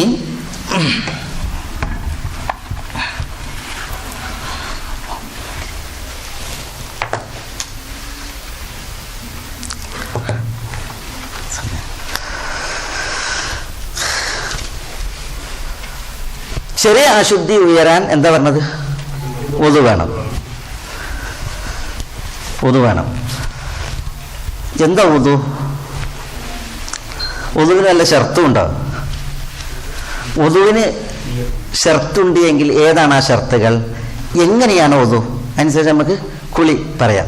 പിന്നെ നമുക്ക് വേറൊരു വിഷയം കൂടി ഇതിനോട് തഹാറത്തിനോട് അനുബന്ധിച്ച് ഉണർത്തേണ്ട ഒരു ഭാഗമുണ്ട്. അതുകൂടി ഉണർത്തിയിട്ട് ഇൻഷാ അല്ലാഹ് നിർത്താം. വുദുവിൻ്റെ ഷർത്ത് എന്താ?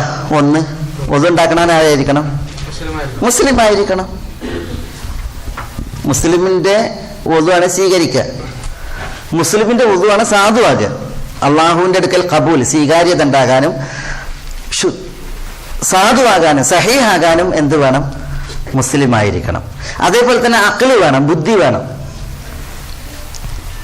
ബുദ്ധിയുള്ളവൻ്റെ വുദുവാണ് സാധുവാകുക, ശരിയാകുക. ബുദ്ധിയില്ലാത്തവൻ എന്ത് വുദുവാ? ബുദ്ധിയില്ലാത്തവന് ഇമാം ഖുർത്തുബി തഫ്സീറിൽ ഒരു മദ്യപാനിനെ കുറിച്ച് പറയുന്നുണ്ട്. മൂപ്പര് കുടിച്ച് ലക്കെട്ടാണ്. അങ്ങനെ മൂപ്പരുണ്ട് മൂത്രം ഒഴിക്കണുണ്ട്. ആ മൂത്രം എടുത്തിട്ട് മുഖം കഴുകണ്, കൈയൊക്കെ കഴുകണ്, തല തടവണ്. അപ്പോൾ അയാളോട് ചോദിച്ചു, നിങ്ങൾ എന്താ ഈ ചെയ്യണമെന്ന് വെച്ച് പറഞ്ഞാൽ ഞാൻ വുദു ഉണ്ടാക്കുകയാണ് പറഞ്ഞു. മനസ്സിലായി? കാരണം എന്താ? മൂപ്പര് മുദ്മിനാണ്, പറ്റേ ലഹരി ബാധിച്ച് ആകെ മൂപ്പര് പ്രയാസിക്കണം. അപ്പോൾ അതുകൊണ്ടാണ് പറഞ്ഞത് അത് ഞാൻ വുദു ഉണ്ടാക്കണമെന്ന്. മനസ്സിലായി? അപ്പോൾ ബുദ്ധിയില്ലാത്ത വുദു ശരിയാവില്ല. അപ്പോൾ ഇസ്ലാം മുസ്ലിം ആവുക എന്നുള്ളതൊരു ഷർത്താണ്. പിന്നെ ബുദ്ധി ഉണ്ടായിരിക്കുക. അതേപോലെ തമ്മീസ് എന്ന് പറഞ്ഞാൽ എന്താ? തമ്മീസ് ഫുൾ തമ്മീസാ? ഒരാളോട് പേര് വെച്ച് പറഞ്ഞിട്ട് പേര് തമ്മീസ് ഉണ്ടാക്കുന്ന ആളാണ് മൂപ്പര്. തമ്മീസ് അഹമ്മദാണ് പറഞ്ഞത്. ഭാര്യൻ്റെ പേര് ഫൂല് എന്തോ പേര്, അങ്ങനെ ഒരു പേരും പറഞ്ഞു, ഫൂലൻ ബീവിയ എന്തോ പേര്. തമ്മീസ് അതല്ല. തമ്മീസ് എന്ന് പറഞ്ഞാൽ വകതിരിവാണ്. തമ്മീസ് എന്ന് പറഞ്ഞാൽ വകതിരിവ്.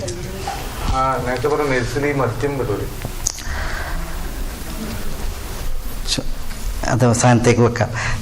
മദ്യം നജസ്സല്ലേ എന്ന് ചോദിച്ചിട്ടുണ്ട്. അപ്പം നമുക്കതൊരു പറയാം, മദ്യം നജസ്സാണോ എന്നുള്ളത്.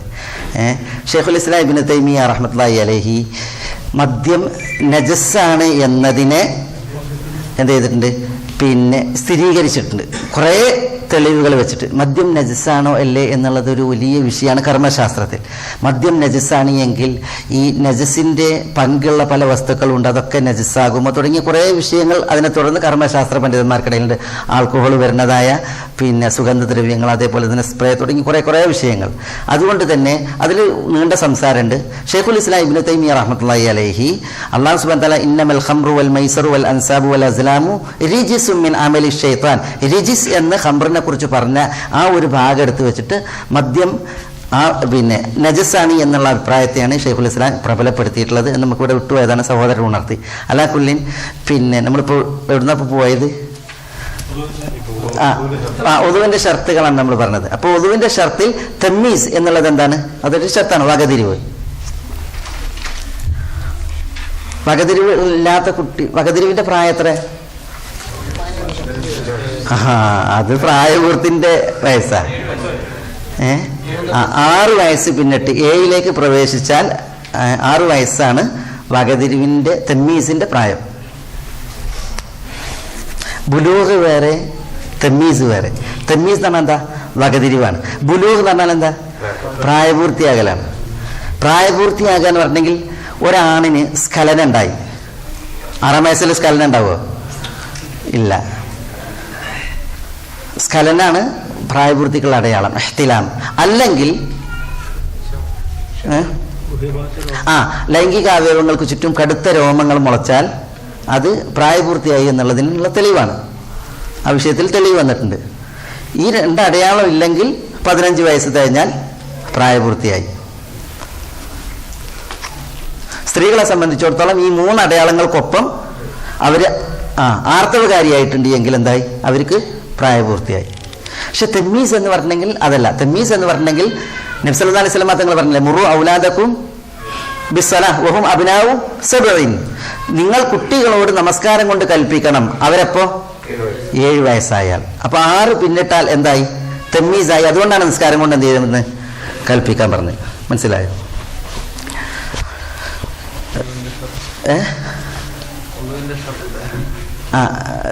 തമ്മീസ് എന്നുള്ളത് എന്താണ്? ഒരു ഷർത്താണ്. പിന്നെ അടുത്ത ഷർത്ത് വെള്ളം തഹൂറായിരിക്കണം. വെള്ളം ഹലാൽ മുബാഹു ആയിരിക്കണം. വെള്ളം തഹൂറായിരിക്കണം. വെള്ളം തഹൂറാകുക എന്ന് പറഞ്ഞാൽ എന്താ? അപ്പൊ ഏത് വെള്ളം ആകാൻ പാടില്ല? മാ 2 രീതിയിലുണ്ട്. ഒന്ന് നജസ്, പിന്നൊന്ന് തഹൂർ. തഹൂറായ വെള്ളമുണ്ട്, നജസായ വെള്ളമുണ്ട്. നജസായ വെള്ളം ഈ 2 ടൈപ്പേ ഉള്ളൂ വെള്ളത്തിന്. അത് വെള്ളമല്ലല്ലോ, താഹിർ അല്ലെ? അത് വെള്ളമല്ല. വെള്ളത്തിന് 2 ഇനേ ഉള്ളൂ, ഒന്നെങ്കിൽ നജസ് അല്ലെങ്കിൽ തഹൂർ. കടലിലെ വെള്ളം നജസ് എന്ന് പറഞ്ഞാൽ വെള്ളത്തിൽ നജസ് കലർന്ന് അതിൻ്റെ നിറവും മണവും ഗുണവും മാറ്റിയിട്ടുണ്ട് എങ്കിൽ എന്തായി? വെള്ളം നജസായി. വെള്ളം കൂടിയാലും കുറഞ്ഞാലും. തഹൂറായ വെള്ളം എന്ന് പറഞ്ഞിട്ടുണ്ടെങ്കിൽ സ്വയം ശുദ്ധവും മറ്റൊന്നിനെ ശുദ്ധിയാക്കാൻ കെൽപ്പുള്ളതുമാണ്. അത് സമുദ്രജലമാകാം, മഴവെള്ളമാകാം, അരുവിയിലൂടെ ഒഴുകുന്നതാകാം, എല്ലാ വെള്ളവും. ഇപ്പൊ ഐസ് ഉരുകിയ വെള്ളമാകാം, മുഷ്കിൽ ഒക്കെ എന്താണ്? തഹൂറാണ്. നജസ്, തഹൂർ, ഇങ്ങനെ 2 ഇനാണുള്ളത്. താഹിർ എന്ന് പറഞ്ഞാൽ ശരിക്ക് താഹിറായ വെള്ളം എന്ന് പറഞ്ഞാൽ തഹൂറായ വെള്ളത്തിലേക്ക് താഹിറായ വല്ലതും കലർന്നതാണ്. തഹൂറായ വെള്ളം ഉണ്ടല്ലോ, അതിലേക്ക് ശുദ്ധമായ എന്തെങ്കിലും കലർന്നതാണ്. മനസ്സിലായില്ലേ? ശുദ്ധമായത് കലർന്ന്. ഇപ്പോ വെള്ളത്തിലേക്ക് എന്ത് ചെയ്ത് കുറച്ച് പഞ്ചസാര ഇട്ട്, പഞ്ചസാര കുറച്ചിട്ടുണ്ടെങ്കിൽ അതുകൊണ്ട് ശുദ്ധീകരിച്ചിട്ട് പ്രശ്നമൊന്നുമില്ല. വെള്ളം എന്നുള്ള അതിന്റെ പേര് പോകുക. എപ്പോ വെള്ളം എന്നുള്ളതിനാലും പഞ്ചസാര വെള്ളം എന്നറിയും. അപ്പൊ അത് വെള്ളമാവൂല. അതേപോലെ തന്നെ ഫുഖഹാക്കളുടെ ഒരു വിഭാഗം പറഞ്ഞത് ഈ വെള്ളം എന്നുള്ള പേരിനെ മാറ്റുന്ന രീതിയിൽ അതിൽ മാറ്റം വന്നിട്ടുണ്ടെങ്കിൽ അതുകൊണ്ട് എന്ത് ചെയ്യാൻ പറ്റില്ല? ശുദ്ധിയാക്കാൻ പറ്റൂല എന്നാണ് ഫുഖഹാക്കളിൽ ചിലർ പറഞ്ഞത്. ചിലർ അതിനെ നിരൂപിച്ചിട്ടുണ്ട്. കാരണം ജനാസ കുളിപ്പിക്കുമ്പോൾ അവസാനത്തെ പ്രാവശ്യം എന്താ ചെയ്യുക? ജനാസ കുളിപ്പിക്കുമ്പോൾ വെള്ളത്തിൽ കർപ്പൂരം കലക്കും. പക്ഷേ കർപ്പൂരം എന്ന് പറഞ്ഞിട്ടുണ്ടെങ്കിൽ അതൊരു താഹിറായ വസ്തുവാണ്, അത് കലക്കിയിട്ട് അതുകൊണ്ടാണ് ഇതിനെ കുളിപ്പിക്കുന്നത്. അതുകൊണ്ട് തന്നെ പിന്നെ ഈ അഭിപ്രായത്തെ നിരൂപിച്ച പണ്ഡിതന്മാരുണ്ട്. ഏതായാലും വെള്ളത്തിന് രണ്ട് അവസ്ഥയാണുള്ളത്, ഒന്നുകിൽ നജിസ് അല്ലെങ്കിൽ തഹൂർ. ശുദ്ധിയാക്കാൻ വേണ്ടത് ഏതാണ്? തഹൂറായ വെള്ളമാണ്. അതുകൊണ്ടാണ് വുദുവിന്റെ ഷർത്തിൽ പറയുന്നത് വെള്ളം ശുദ്ധിയായിരിക്കണം, വെള്ളം മുബാഹായിരിക്കണം എന്ന് പറയും. എന്താ മുബാഹായിരിക്കണം എന്ന് പറഞ്ഞാല്? വെള്ളം ഹറാമാകാൻ പാടില്ല. എന്താ ഈ ഹറാമായ വെള്ളം? മോഷ്ടിച്ച വെള്ളം, ആരാൻ്റെ അടുത്ത് കട്ടുകൊണ്ടുവന്ന വെള്ളം, ഇങ്ങനത്തേതാണ് എങ്കിൽ പിന്നെ അത് പിന്നെ ശുദ്ധിക്ക് പറ്റൂല എന്ന് പണ്ഡിതന്മാർ പറഞ്ഞു. അത് അതിൻ്റെ ഷർത്തായിട്ട് പറഞ്ഞിട്ടുണ്ട്. പിന്നെ ഒരു ഷർത്ത്, ശുദ്ധിയെ അനിവാര്യമാക്കുന്ന സംഗതി നിലക്കണം എന്നാണ്. എന്ന് പറഞ്ഞാൽ എന്താ അതിൻ്റെ ഉദ്ദേശം? ശുദ്ധിയെ അനിവാര്യമാക്കുന്നത് ഇൻഖിതാഉ മാ യൂജിബു തഹാറ, തഹാറത്തിനെ അനിവാര്യമാക്കുന്നത് നിലക്കണം എന്ന് പറഞ്ഞാൽ, ഒരാള് വിസർജനം നടത്തുകയാണ്, എപ്പോഴാണ് വുദു എടുക്കേണ്ടത്? വിസർജനം തീർന്നിട്ടാണ് വുദു എടുക്കേണ്ടത്. നേരല്ല ഞാൻ അത് അവസാനം കഴിക്കപ്പോൾ വുദു എടുത്ത് ഉറങ്ങട്ടെ എന്ന് പറയാൻ പറ്റുമോ? അല്ല. പിന്നെ ഇത് നിലക്കണം. ഇത് നിലച്ച് ശുദ്ധി വരുത്തിയതിന് ശേഷമാണ് എന്ത് വുദു ചെയ്യേണ്ടത്. അപ്പൊ വുദുവിനെ അനിവാര്യമാക്കുന്ന വസ്തുക്കൾ ഉണ്ടല്ലോ, അത് നിലക്കണം എന്ന് പറഞ്ഞാൽ കാഷ്ടിച്ചുകൊണ്ടിരിക്കുമ്പോൾ വുദു എടുക്കരുത്, മൂത്രിച്ചുകൊണ്ടിരിക്കുമ്പോൾ വുദു എടുക്കരുത്. അതൊക്കെ തീർന്നതിന് ശേഷമാണ് എന്ത് വുദു ചെയ്യേണ്ടത്. പിന്നെ ഏറ്റവും പ്രധാനപ്പെട്ട ഷർത്ത് ഇവിടെ പറഞ്ഞിട്ടില്ല, ഇസ്ലാമാകണം എന്നതുപോലെ തന്നെ ഷർത്ത് നിയ്യത്താണ്. നീയത്തുണ്ടായിരിക്കണം അല്ലേ? ഇന്നമൽ അമാലു ബിന്നിയാത്ത്, കർമ്മങ്ങളൊക്കെ നീയത്തിനനുസരിച്ച്. അപ്പൊ നമ്മൾ വുദു ചെയ്യുമ്പോൾ നമുക്ക് എന്ത് വേണം? നീയത്ത് വേണം. ഞാൻ എൻ്റെ അശുദ്ധിയെ ഉയർത്താൻ വേണ്ടിയിട്ട് വുദു ചെയ്യുന്നു എന്നുള്ള നീയത്ത് നമ്മളിൽ ഉണ്ടായിരിക്കണം. ആ നീയത്ത് നമ്മൾ വുദുവിൽ തുടർത്തണം. വുദു തീരുവോളം നമുക്ക് എന്ത് വേണം? നീയത്ത് വേണം. ഒരാളുടെ ഇടയിൽ വെച്ചിട്ട് പറയണേ ഞാൻ നിർത്തി എന്ന് പറഞ്ഞിട്ടുണ്ടെങ്കിൽ അയാളുടെ നീയത്ത് നിന്ന്, അയാളുടെ ശുദ്ധിയിൽ നിന്ന്. അപ്പൊ നീയത്ത് ഉണ്ടായിരിക്കണം. നീയത്ത് വുദു തീരുവോളം തുടരുകയും വേണം എന്ന്. അന്നീയ ഷർത്ത്, ഇസ്തിമ്രാറുന്നീയ, അതും നീയത്ത് തുടരുക. പിന്നെ ഒന്ന് അടുത്ത ഷർത്ത്, വുദുവിന്റെ വെള്ളം ഉണ്ടല്ലോ, അതിനെ ശരീരത്തിൽ തടയുന്ന വസ്തുക്കൾ നീക്കണം. വുദുവിന്റെ അവയവങ്ങൾ നമുക്കറിയാലോ, മുഖം കഴുകണം, കൈക്കാലുകൾ കഴുകണം, തല തടവണം എന്നുള്ളത്. അപ്പൊ വെള്ളം എന്ത് ചെയ്യണം? ഇവിടെ എത്തണം. റസൂലുള്ളാഹി സ്വല്ലല്ലാഹു അലൈഹി വസല്ലം തങ്ങൾ വെള്ളം എത്തിക്കാറുണ്ട്. അതുകൊണ്ടാണ് കാരണം യുദ്ലിക്കു ദിറാഇഹി, റസൂലുള്ള തന്റെ ഭുജങ്ങളെ ഇങ്ങനെ പിന്നെ ദൽക്ക് ചെയ്യാറുണ്ട് എന്നാണ്. കാരണം എന്തിനാ? വെള്ളത്തിന് ഇങ്ങനെ തടയണ വല്ലതും ഉണ്ടെങ്കിൽ എന്ത് ചെയ്യണം? അത് നീക്കണം. ഇപ്പൊ ഇദ്ദേഹം പറഞ്ഞതുപോലെ സ്ത്രീകൾ ടൂടെക്സ് ഇടും, മൈലാഞ്ചി പോലെ അല്ലാതെ, പിന്നെ അതൊരു മൂടിയ പോലെ, അത് നീക്കി കളഞ്ഞിട്ടുണ്ടെങ്കിലേ എന്താ ഉള്ളൂ? വെള്ളം അവിടെ എത്തുള്ളൂ, ശരിയാകുള്ളൂ. മനസ്സിലായോ? അപ്പോൾ അതാണ്, അത് ഷർത്താണ്. വുദു ചെയ്യുന്നതിന് മുമ്പ് ഇതൊക്കെ നീക്കി കളയണം. വെള്ളം തൊലിയിലേക്ക് എത്തുന്നതിനെ തടയുന്ന വസ്തുക്കളെ നീക്കണം എന്നുള്ളതാണ്. അതായത് മുറി പറ്റിയിട്ട് ബാൻഡേജ് ഉണ്ടല്ലോ, അല്ലെങ്കിൽ പിന്നെ കൈ ഒടിഞ്ഞിട്ട് ബാൻഡേജ്, അത് വേറെയാണ്. അത് നിർബന്ധ സാഹചര്യങ്ങളാണ്. അപ്പോൾ അങ്ങനെ ബാൻഡേജ് ഉണ്ടെങ്കിൽ എന്ത് ചെയ്താൽ മതി? അതിന് പകരം തടവിയാൽ മതി. അതിൻ്റെ മുകളിൽ ഒരു പ്രാവശ്യം തടവിയാൽ മതി. അപ്പൊ അതാണ് വുദുവിന്റെ ഷർത്തുകൾ. വുദുവിന്റെ ഷർത്തുകൾ ഈ കാര്യങ്ങളാണ്. എത്രണ്ണം പറഞ്ഞ ഷർത്തുകൾ? 10. 9. ഒരാൾ 8, ഒരാൾ 10. ഒരു ചോദ്യം ചോദിച്ചു മാഷ്, പിന്നെ കണക്കിൽ ഗണിതത്തിൽ പിന്നെ 5 കൂട്ടിയാൽ 9 ഉത്തരം കിട്ടൽ എപ്പോഴാണ്? 5 കൂട്ടിയപ്പോഴാണ് 9 ഉത്തരം കിട്ടുക. ആലോചിച്ച് ഒരുത്തൻ പറഞ്ഞ് കണക്ക് തെറ്റിയാൽ. അപ്പൊ 7 എന്ന് പറയൽ കണക്ക് തെറ്റുമ്പോഴാണ്. നമ്മൾ 7 പറഞ്ഞിട്ടുണ്ട്. അപ്പോ പിന്നെ അതാണ് വുദുവിന്റെ ഷർത്തുകൾ. നിയ്യത്ത് പറഞ്ഞ നിയ്യത്തിന് തുടരണം എന്ന് പറഞ്ഞല്ലേ, അത് ഷർത്താണ്. അതേപോലെ തന്നെ വെള്ളം മുബാഹായിരിക്കണം എന്ന് പറഞ്ഞു. അതേപോലെ തന്നെ വെള്ളം പിന്നെ തഹൂറായിരിക്കണം എന്ന് പറഞ്ഞു. പിന്നെ വുദു എങ്ങനെ എല്ലാവർക്കും അറിയാം. എല്ലാവരും വുദു ചെയ്യണമല്ലോ 5 വക്തും സുബഹിക്കും. അപ്പോൾ എല്ലാവർക്കും അറിയുന്ന സംഗതിയാണ്. വുദുവിന് ഫർദായിട്ട് നിർബന്ധമായിട്ട് 6 കാര്യമാണ്. ഒന്ന് എന്താ? ബിസ്മി നിർബന്ധമല്ല, ബിസ്മി സുന്നത്തിൽപ്പെട്ടതാണ്. നീയത്ത് ഇങ്ങനെ പറയുന്ന പഠിച്ചോനെ, രാത്രി മുഴുവൻ രാമായണം ഓതി രാമയും സീതയും തമ്മിലുള്ള ബന്ധം എപ്പടിയും നേരം വാപ്പടി അറിഞ്ഞ സ്ഥാപൃത പള്ളിയാണല്ലേ. അലാക്കുല്ലീൻ നീയത്ത് ഇപ്പൊ നമ്മൾ പറഞ്ഞിട്ടുള്ളൂ. നീയത്ത് എവിടെ പറഞ്ഞത്? ഷർത്താണ്. നീയത്ത് എന്ന് പറഞ്ഞാൽ ഒരു സംഗതിയിൽപ്പെട്ട ആ സംഗതി തുടങ്ങുമ്പോൾ അതിന് മുമ്പ് വേണ്ടതാണ്. അതുകൊണ്ട് നീയത്ത് ഷർത്താണ്. അത് റുക്കിനല്ല, ഫർദല്ല. ഫർദ് എന്താണ്? ഫർദ് ഒരു പ്രവൃത്തിയുടെ നിർബന്ധ അനിവാര്യ ഘടകങ്ങളാണ്. ആ ഘടകങ്ങളില്ല എങ്കിൽ ആ പ്രവൃത്തിയില്ല. മനസ്സിലായോ?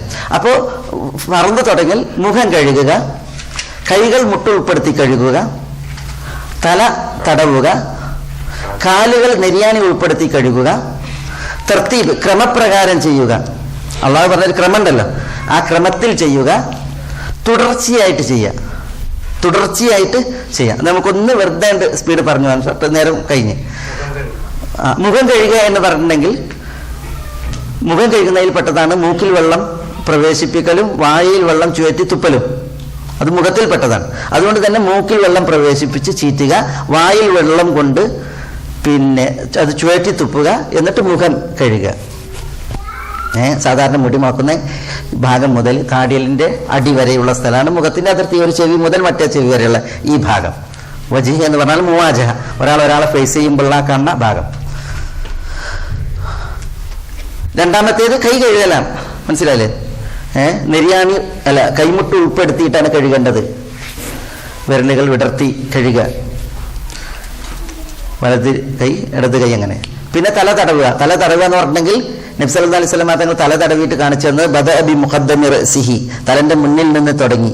സുമ്മ ദഹബ ബിഹിമ ഇലാ ഖഫ, റസൂൽ ചെന്നിയിലേക്ക് പെരടിയിലേക്ക് കൊണ്ടുപോയിട്ട് സുമ്മ റദ്ദഹുമ ഹൈസു ബദ, റസൂൽ തുടങ്ങിയിടത്തേക്ക് എന്ത് ചെയ്ത് അതിനെ മടക്കുകയുണ്ടായി. അപ്പം ഇങ്ങനെയാണ് തല തടവുണ്ട്. ചില ആളുകൾക്ക് ഇപ്പോഴും തല തടവൽ ശരിയല്ല. ഒരു ഇങ്ങനെ തടവ്, നെറ്റി തടവ്.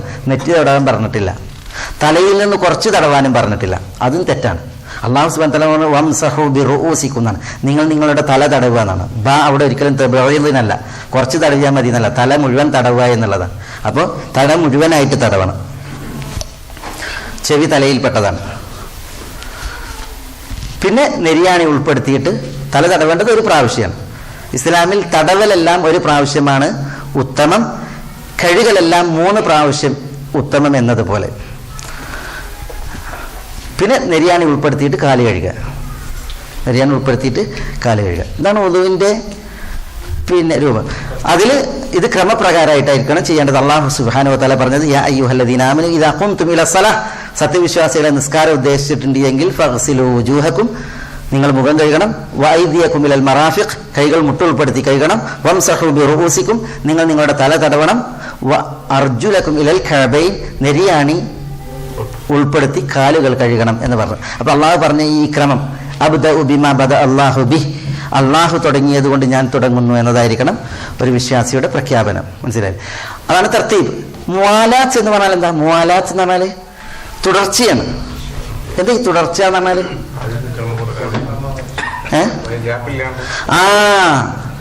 ആദ്യം മൂപ്പര് മുഖം കഴുകി, എന്നിട്ട് മൂപ്പര് മാർക്കറ്റിൽ പോയി വന്ന് പിന്നെ കൈ കഴുകി, പിന്നെ കുറച്ചു നേരം മറ്റവനോട് വർത്താനം പറഞ്ഞു, പിന്നെ തല തടവി. അങ്ങനെ പറ്റൂല. പിന്നെ എന്ത് വേണം? മുവാലാത്ത് വേണം, തുടർച്ച വേണം. ഒരവയവത്തിൽ ഉപയോഗിച്ച് വെള്ളം വറ്റുന്നതിന് മുമ്പ് അടുത്ത അവയവം കഴുകണം, അല്ലെങ്കിൽ തടവണം. അങ്ങനെ തുടർച്ച വേണം എന്നുള്ളതാണ്. നബി സല്ലല്ലാഹു അലൈഹി വസല്ലം തങ്ങൾ ഒരാൾ നിസ്കരിക്കണുണ്ട്. അപ്പോൾ അയാളുടെ കാലിൽ ഒരു ദിർഹമിന്റെ വലുപ്പത്തിൽ വെള്ളമായിട്ടില്ല. അപ്പോൾ നബി സല്ലല്ലാഹു അലൈഹി വസല്ലം തങ്ങൾ അയാളോട് പോയിട്ട് ഒതു പുതുക്കിയെടുത്തിട്ട് വരാൻ പറഞ്ഞു. ഒതു പുതുക്കിയെടുത്ത് വരാൻ പറഞ്ഞു. കാരണം എന്താ? അയാൾ ഒതു ചെയ്ത് അയാളുടെ ശരീരത്തിലെ ഒതു ചെയ്ത വെള്ളമൊക്കെ വെറ്റിയിട്ടാണ് നിസ്കരിക്കുന്നത്. പക്ഷെ കുറച്ച് ഭാഗം വെള്ളം നനഞ്ഞിട്ടില്ല.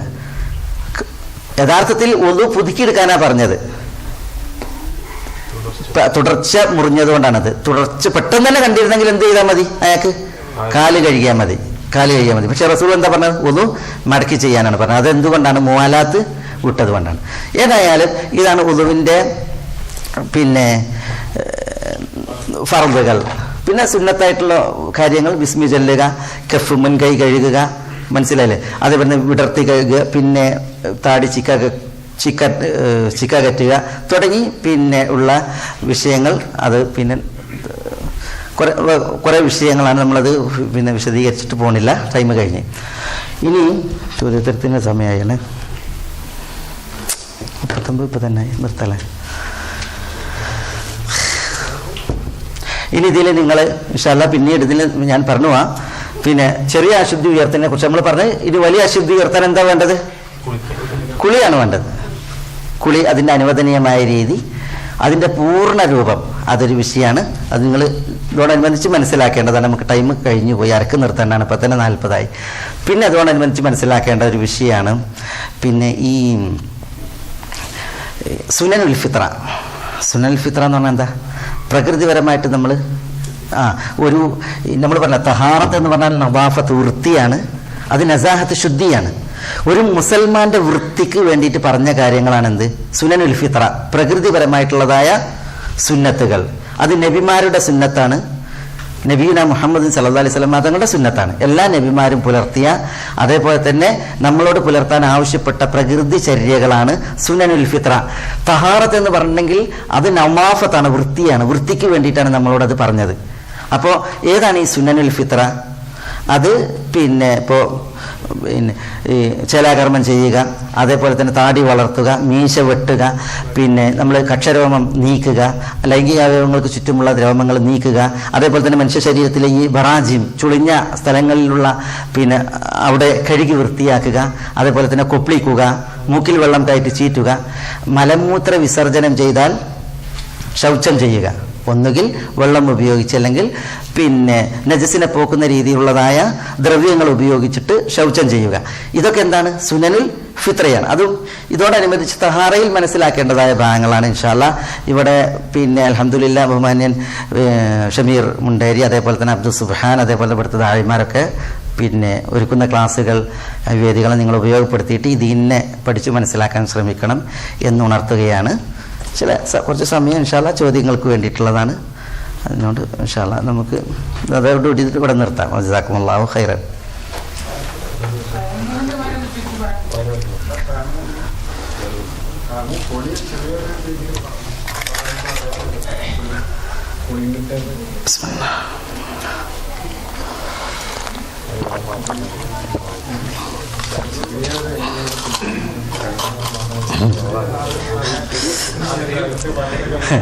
ചായ പണ്ടിച്ചു കൊണ്ടിരിപ്പില്ല, അതിൻ്റെ എല്ലാം അറിയില്ല എന്നാ മാതിരി ആയിക്കണേ.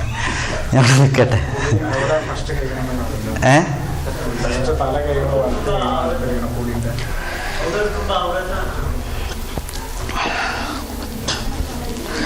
കുറേ ചോദ്യമാണ്. കോരവനത്തിൽ കാടവിടെ ചില പണ്ടടുത്ത് എഴുന്നേറ്റ് നിന്നിട്ട് ചോദിക്കുക.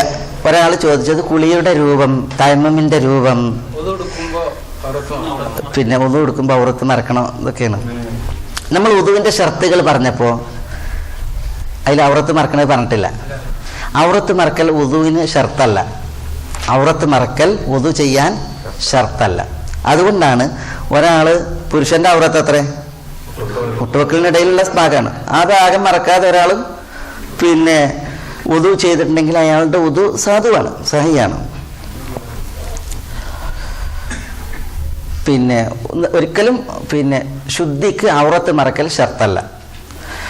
പിന്നെ കുളിയുടെ പൂർണ്ണ രൂപം നബി സല്ലല്ലാഹു അലൈഹി വസല്ലം തങ്ങളുടെ കുളി, അതിനെ ആയിഷ റളിയല്ലാഹു തആല അൻഹയും വിശദീകരിച്ചിട്ടുണ്ട്, ഉമ്മുൽ മുഅ്മിനീൻ മൈമൂന റളിയല്ലാഹു തആല അൻഹയും വിശദീകരിച്ചിട്ടുണ്ട്. അത് വലിയ ശുദ്ധിയിൽ നിന്നുള്ള കുളി, മനസ്സിലായില്ലേ? അതിൽ നബി സല്ലല്ലാഹു അലൈഹി വസല്ലം തങ്ങൾ പിന്നെ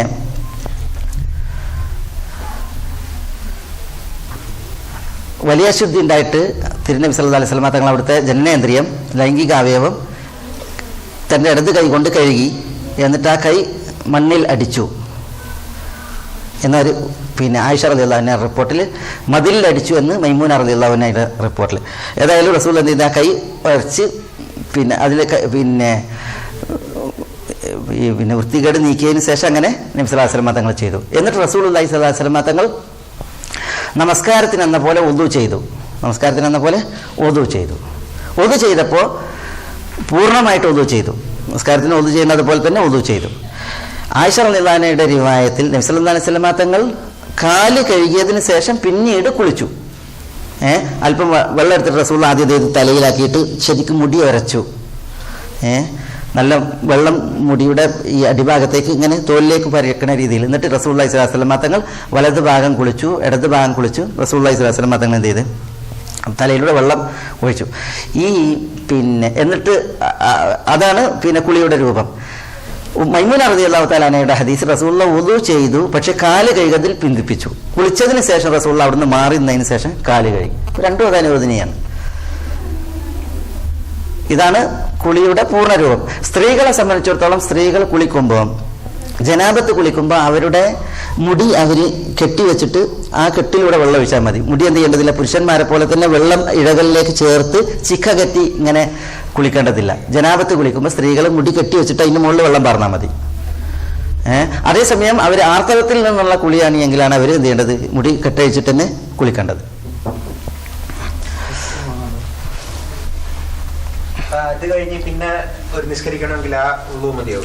മതി. ഒരാൾക്ക് വലിയ അശുദ്ധി തന്നെ പോയിട്ടുണ്ടെങ്കിൽ പിന്നെ അവിടെ ചെറിയ അശുദ്ധി ഇല്ല, ആ കുളിയിൽ അയാൾക്ക് നിസ്കരിക്കാവുന്നതാണ്.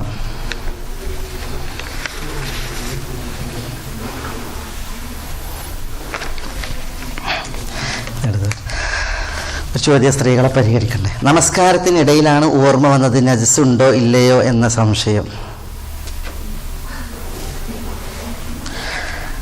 ചോദ്യം ഇതൊരു ഇടങ്ങേറുണ്ട്. നമസ്കാരത്തിനിടയിലാണ് ഓർമ്മ വന്നത് നജസ് ഉണ്ടോ ഇല്ലേന്ന്. അതായത് നജസാണോ അതല്ല ഹദസാണോ? നജസ് എന്ന് പറഞ്ഞാൽ എന്താ? നജസും ഹദസും വേറെ. നമ്മൾ പറഞ്ഞേ റഫുൽ ഹദസും സവാലുൽ ഹദസും വേറെയാണ്. നജസ് നിസ്കാരത്തിനിടയിലാണ് ഓർമ്മ വന്നത് എങ്കിൽ എന്ന് പറഞ്ഞാൽ അതിന്റെ രൂപം എങ്ങനെയാന്ന് പറഞ്ഞാണ്.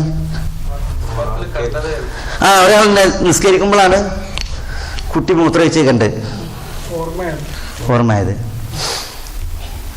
എങ്കിൽ അയാൾ എന്ത് ചെയ്യണം? അയാൾക്ക് ആ നജസിനെ, തൻ്റെ ശരീരത്തിലുള്ള നജസിനെ നിസ്കാരത്തിൽ മാറ്റാൻ പറ്റുമെങ്കിൽ നിസ്കാരത്തിൽ മാറ്റുക. മനസ്സിലായി? ഇപ്പൊ ചെരുപ്പുമേലാണ് എങ്കിൽ ചെരുപ്പാണ്ട് ഊരിയിട. അല്ലെങ്കിൽ വേറെ എന്തെങ്കിലും ഇതിലാണ്. നബി സല്ലല്ലാഹു അലൈഹി വസല്ലം തങ്ങൾ ഒരിക്കലും എന്ത് ചെയ്ത് നിസ്കരിച്ചപ്പോൾ നബി സല്ലല്ലാഹു അലൈഹി വസല്ലം തങ്ങൾ നിസ്കാരത്തിൽ ചെരുപ്പാണ്ട് ഊരിയിട്ട്, അപ്പോൾ സഹാബികൾ അതുകൊണ്ട് ചെരുപ്പ് ഊരിയിട്ട്. അപ്പോൾ എന്തിനാ നിങ്ങൾ ചെരുപ്പൂരി നിസ്കാരം കഴിഞ്ഞിട്ട് റസൂലുള്ള ചോദിച്ചപ്പോൾ നിങ്ങൾ ഊരിടേണ്ടപ്പോൾ ഞങ്ങൾ ഊരിട്ട് തന്നെ. അപ്പോൾ റസൂൽ പറഞ്ഞു, ഞാൻ നിസ്കരിച്ചപ്പോൾ ഊരിടാൻ കാരണം ജിബ്രീൽ എനിക്ക് വന്നിട്ട് വഹി നൽകി, നിങ്ങളുടെ ചെരുപ്പിൽ മാലിന്യമുണ്ട്, അതുകൊണ്ടാണ് ഞാൻ ഊരിയിട്ടെന്നാണ്. അപ്പോൾ നോക്കി, നിങ്ങൾ അവിടെ പോയിട്ട് റസൂലുള്ള കഴുകി വന്നിട്ടില്ല, പിന്നെയോ ചെരുപ്പ് അവിടെ ഊരിയിട്ടിട്ട് നിസ്കാരം തുടർത്തുകയാണ് ചെയ്തത്. അതേസമയം ഒരാൾക്ക് നിസ്കാരം ഒഴിവാക്കിയിട്ട് പോയിട്ട് ഇത് ശുദ്ധിയാക്കാൻ കഴിയുമെങ്കിൽ അയാൾ നിസ്കാരം ഒഴിവാക്കി പോയി ഇത് കഴുകി പിന്നീട് നിസ്കാരം മടക്കി നിസ്കരിക്കണം. നിർത്തിവെച്ച് കൊടുക്കുന്നല്ല, പിന്നെ നിസ്കാരം മടക്കി നിസ്കരിക്കണം. അതാണ് ഇടയിൽ കണ്ടിട്ടുണ്ട് എങ്കിൽ.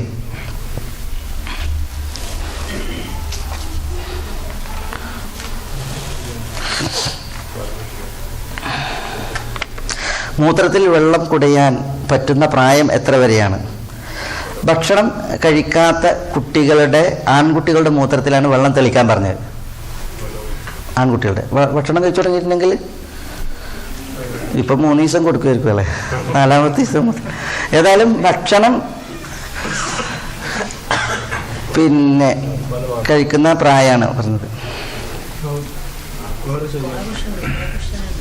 ഈ ജനാബത്ത് അല്ലാത്ത കുളിയിട്ട് സാധാരണ നമ്മൾ കുളിക്കുന്ന കുളി, അപ്പോൾ ഒതു എടുത്തിട്ട് നമ്മൾ കുളിക്കുമ്പോൾ നമ്മൾ ഗുഹഭാഗത്ത് കഴുകിയിട്ടാണ് ആ ഒതു കൊണ്ട് തന്നെ നമുക്ക് നിസ്കരിക്കാൻ പറ്റില്ല. എങ്ങനെ? നമ്മൾ സാധാരണ കുളി ഒതു ചെയ്തിട്ടാണ് നമ്മൾ കുളിക്കാറുള്ളത്, സാധാരണ ജനാബത്തൊന്നും അല്ലാത്തൊരു കുളി. അപ്പോൾ ആ കുളിയിൽ നമ്മൾ മറ്റേ അവയവങ്ങൾ കഴുകും, ഗുഹഭാഗം കഴുകും. അപ്പോൾ പിന്നീട് ആ ഒതു കൊണ്ട് തന്നെ നമ്മൾ നമസ്കരിക്കാൻ പറ്റും.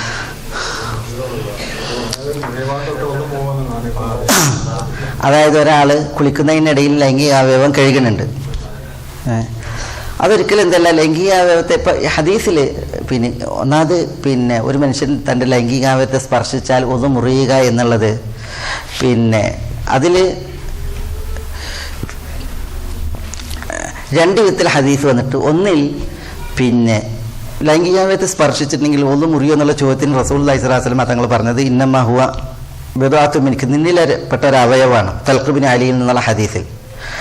അപ്പോൾ അതിനുള്ള ഒരു അവയവമാണ് എന്ന് റസൂലുള്ളാഹി സ്വല്ലല്ലാഹു അലൈഹി വസല്ലം തങ്ങൾ. ഈ ഹദീസിനെ മുറുകെ പിടിച്ചവർ ലൈംഗിക അവയവത്തെ സ്പർശിച്ചിട്ടുണ്ടെങ്കിൽ അവരുടെ ഒന്നും നഷ്ടമാകില്ല എന്നുള്ള പക്ഷക്കാരാണ്. അതേസമയം മൻ മസ്സ ദക്റഹു ഫലിയതവദ്ദ, അല്ലെങ്കിൽ മൻ മസ്സ ഫർജഹു ഫലിയതവദ്ദ, വല്ലവനും തൻ്റെ ലൈംഗിക അവയവത്തെ സ്പർശിച്ചിട്ടുണ്ടെങ്കിൽ ഒതു പുതുക്കട്ടെ എന്ന് പറയുന്നുണ്ട് ഹദീസിലല്ല. ഈ ഹദീസിനെ മുകളിലേക്ക് എടുത്തിട്ട് അവർ പറഞ്ഞത് ലൈംഗിക അവയവത്തെ സ്പർശിച്ചിട്ടുണ്ടെങ്കിൽ അയാളുടെ ഒതു അയാൾ പുതുക്കണം എന്നുള്ളതാണ്.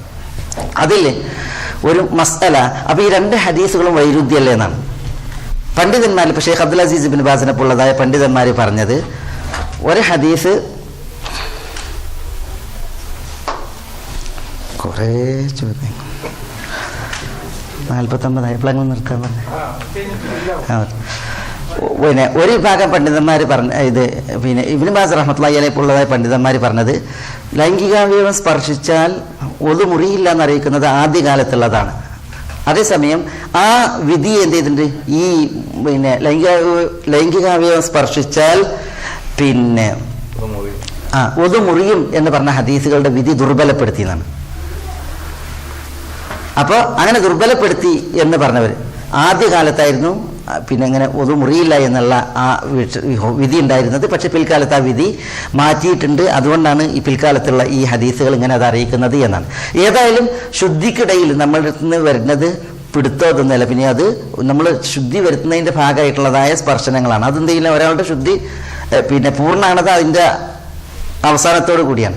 അതുകൊണ്ട് തന്നെ ഒരാളുടെ കേവല സ്പർശനങ്ങൾ എന്താകണില്ലാതെ ഈ പിന്നെ ശുദ്ധി വരുത്തുന്ന സമയത്തിൽ കുളിക്കുന്ന സമയത്ത് അയാളുടെ ഒതുവിനെ നഷ്ടാക്കണില്ല. ചിലർ പറഞ്ഞത് ഈ ഹദീസുകളെ ജമ്മ് ചെയ്തുകൊണ്ട് വികാരത്തോടു കൂടിയുള്ളതായ സ്പർശനം അതാണ് ഒതുവിനെ നഷ്ടാക്കുക. വികാരമില്ലാത്ത കേവല സ്പർശനങ്ങൾ അതെന്താവില്ല, ഒതുവിനെ നഷ്ടാക്കില്ല എന്നുള്ളതാണ്. മനസ്സിലായില്ല? അപ്പോൾ അവിടെ പിന്നെ നമ്മൾ കുളിക്കുന്ന അവസരത്തിൽ ശുദ്ധി വരുത്തുന്ന അവസരത്തിൽ ഒരു വികാര തീവ്രതനായിട്ടുള്ള ഒരു പിടുത്തോ കാര്യമല്ലല്ലോ. അതുകൊണ്ട് തന്നെ പിന്നെ നമ്മളുടെ കുളിയുടെ സമയത്ത് അല്ലെങ്കിൽ തുടക്കുന്ന സമയത്തൊക്കെ ലൈംഗിക അവയവത്തിൽ കൈ സ്പർശിക്കുക എന്നുള്ളതുണ്ടായിട്ടുണ്ടെങ്കിൽ അത് അയാളുടെ ശുദ്ധിയെ നഷ്ടപ്പെടുത്തൂല. അയാൾ കുളിച്ചിട്ടുണ്ടെങ്കിൽ തന്നെ ആ കുളി അയാൾക്ക് പിന്നെ പിന്നെ തഹാറത്തിൻ്റെ ഹാലാണ്, അയാൾക്ക് നിസ്കരിക്കാം.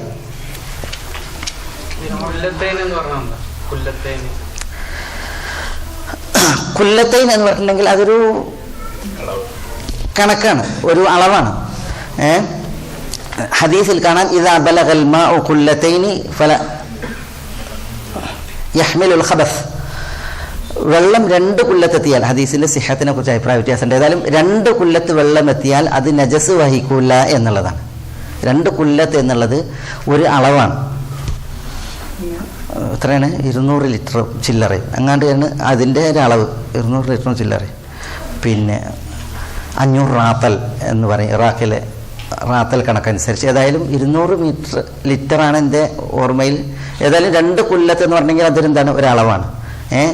പിന്നെ 2 കുല്ലത്ത് വെള്ളം ഉണ്ടെങ്കിൽ അത് ഒരിക്കലും നജസിനെ പിന്നെ വഹിക്കൂല എന്ന് പറയുന്ന ഒരു ഹദീസ്. അതാണ് കുല്ലത്ത്. അതെ, ഹദീസിൻ്റെ സിഹത്തിനെ സംബന്ധിച്ചിടത്തോളം വീക്ഷണ വ്യത്യാസമുണ്ട്. പക്ഷേ വെള്ളം അതിന് കുറച്ചാണെങ്കിലും കൂടുതലാണെങ്കിലും നജസ് അതിൻ്റെ നിറമോ മണമോ ഗുണമോ വ്യത്യാസപ്പെടുത്തിയിട്ടില്ലെങ്കിൽ ശുദ്ധമാണ്. അത് വ്യത്യാസപ്പെടുത്തിയിട്ടില്ലെങ്കിൽ അത് അശുദ്ധമാണ്. കൈയിട്ട് ഉദു ചെയ്യാൻ 2 കുല്ലത്തൊന്നും വേണ്ടതില്ല. കുറച്ച് വെള്ളത്തിൽ തന്നെ നമുക്ക് കൈ ഇട്ട് ഉദു എടുക്കാവുന്നതാണ്. പക്ഷേ ഉറങ്ങി എഴുന്നേറ്റ ഒരാളെ സംബന്ധിച്ചിടത്തോളം അയാൾ തൻ്റെ വധുവിലേക്ക്, വെള്ളപാത്രത്തിലേക്ക്, ഉദു ചെയ്യാനുള്ള പാത്രത്തിലേക്ക് കൈയിടുന്നതിന് മുമ്പ് 3 തവണ കയ്യിൽ വെള്ളം എന്ത് ചെയ്യണം, വെള്ളം ഒഴിച്ച് പുറത്തേക്ക് കഴുകിയതിന് ശേഷമായിരിക്കണം കൈയിടേണ്ടത്. ഹദീസുകളിൽ അങ്ങനെ വന്നിട്ടുണ്ട്. റസൂലുള്ളാഹി സ്വല്ലല്ലാഹു അലൈഹി വസല്ലം തങ്ങൾ കൈ പിന്നെ വെള്ളപാത്രത്തിലേക്ക് പ്രവേശിക്കുന്നതിന് മുമ്പ് പുറത്തേക്ക് കഴുകിയിരുന്നു എന്നറിയിക്കുന്ന ഹദീസുകളുണ്ട്.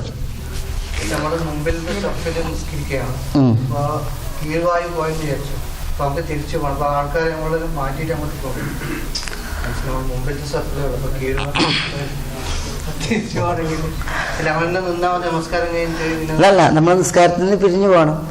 മാനക്കേടുണ്ടെങ്കിൽ റസൂൽ പറഞ്ഞത് വായ പൊത്തിയിട്ട് പോകാൻ പറഞ്ഞല്ലേ.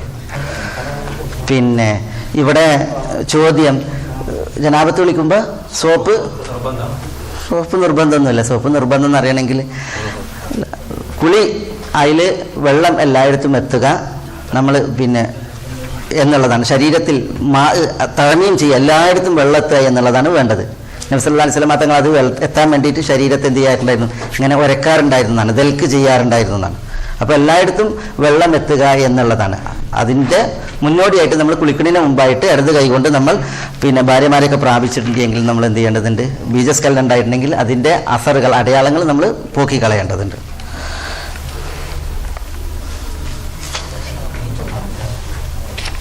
കുറേ ചോദ്യങ്ങൾ ആവർത്തിച്ച ഇവിടെ മുക്കാലിനാണ് നിർത്താൻ പറഞ്ഞത്. ഇപ്പോൾ 9 മണിയാകാനായി അല്ലേ, എത്രയായി? 9 ആകാനായി. ഇനി ഇവിടെ തയമ്മം വിശദീകരിക്കാൻ പറഞ്ഞ് കുറേ ചോദ്യങ്ങൾ പറഞ്ഞ് ഇൻഷാ അല്ലാഹ് ഇവിടെ നമ്മളുടെ ഷെയ്ഖുമാരുണ്ട്. നാളെ ഇനി ഇവിടെ ദൗറുണ്ട്, അപ്പോൾ അതിൽ ഇനി വിശദീകരിക്കും. അപ്പോൾ ഇൻഷാ അല്ലാഹ് ആളുകൾ നേരത്തെ എത്തുക, ഇവിടെ വിശദീകരണങ്ങൾ ഉണ്ടാവും. അള്ളാഹു സുബ്ഹാനഹു വ തആല നമ്മളെല്ലാവരെയും എല്ലാവിധ നന്മകൾക്കും അനുഗ്രഹിക്കുമാറാവട്ടെ. അള്ളാഹു ഈ ദീനിൽ നമുക്കെല്ലാവർക്കും പാണ്ഡിത്യം പ്രദാനം ചെയ്യുമാറാവട്ടെ. അള്ളാഹു ഈ പുണ്യത്തിൻ്റെ വേദിയിൽ നമ്മളെ ഒന്നിപ്പിച്ചതുപോലെ വിശാലമായ അവൻ്റെ ജന്നത്തിൽ ഒരിടമേകി നമ്മളെ എല്ലാവരെയും അനുഗ്രഹിക്കുമാറാവട്ടെ. നമ്മളോട് ദുആക്ക് വസിയത്ത് ചെയ്തവരുടെ നല്ല ഉദ്ദേശങ്ങൾ അള്ളാഹു നിറവേറ്റി കൊടുക്കുമാറാവട്ടെ. രോഗം കൊണ്ട് വലയുന്നവരുടെ രോഗങ്ങൾക്ക് അള്ളാഹു ശിഫയും ആഫിയത്തും കനിയുമാറാവട്ടെ. അള്ളാഹു സുബ്ഹാനഹു വ തആല നമ്മുടെ കൂട്ടത്തിൽ നിന്ന് മരണപ്പെട്ടവർക്ക് പൊറുക്കുമാറാവട്ടെ. അള്ളാഹു നമ്മുടെ ഇണകളിലും മക്കളിലും നമുക്കെല്ലാവർക്കും കൺകുളിർമയേറ്റി നൽകുമാറാവട്ടെ. നമ്മളിലൂടെ നമ്മുടെ മാതാപിതാക്കൾക്ക് അള്ളാഹു കൺകുളിർമ വർദ്ധിപ്പിക്കുമാറാവട്ടെ. വസല്ലല്ലാഹു വസല്ലമ വബാറക അലാ നബിയിന മുഹമ്മദിൻ വഅലാ ആലിഹി വഅസ്ഹാബിഹി അജ്മഈൻ വആഖിറു ദഅവാന അനിൽ ഹംദുലില്ലാഹി റബ്ബിൽ ആലമീൻ. അസ്സലാമു അലൈക്കും.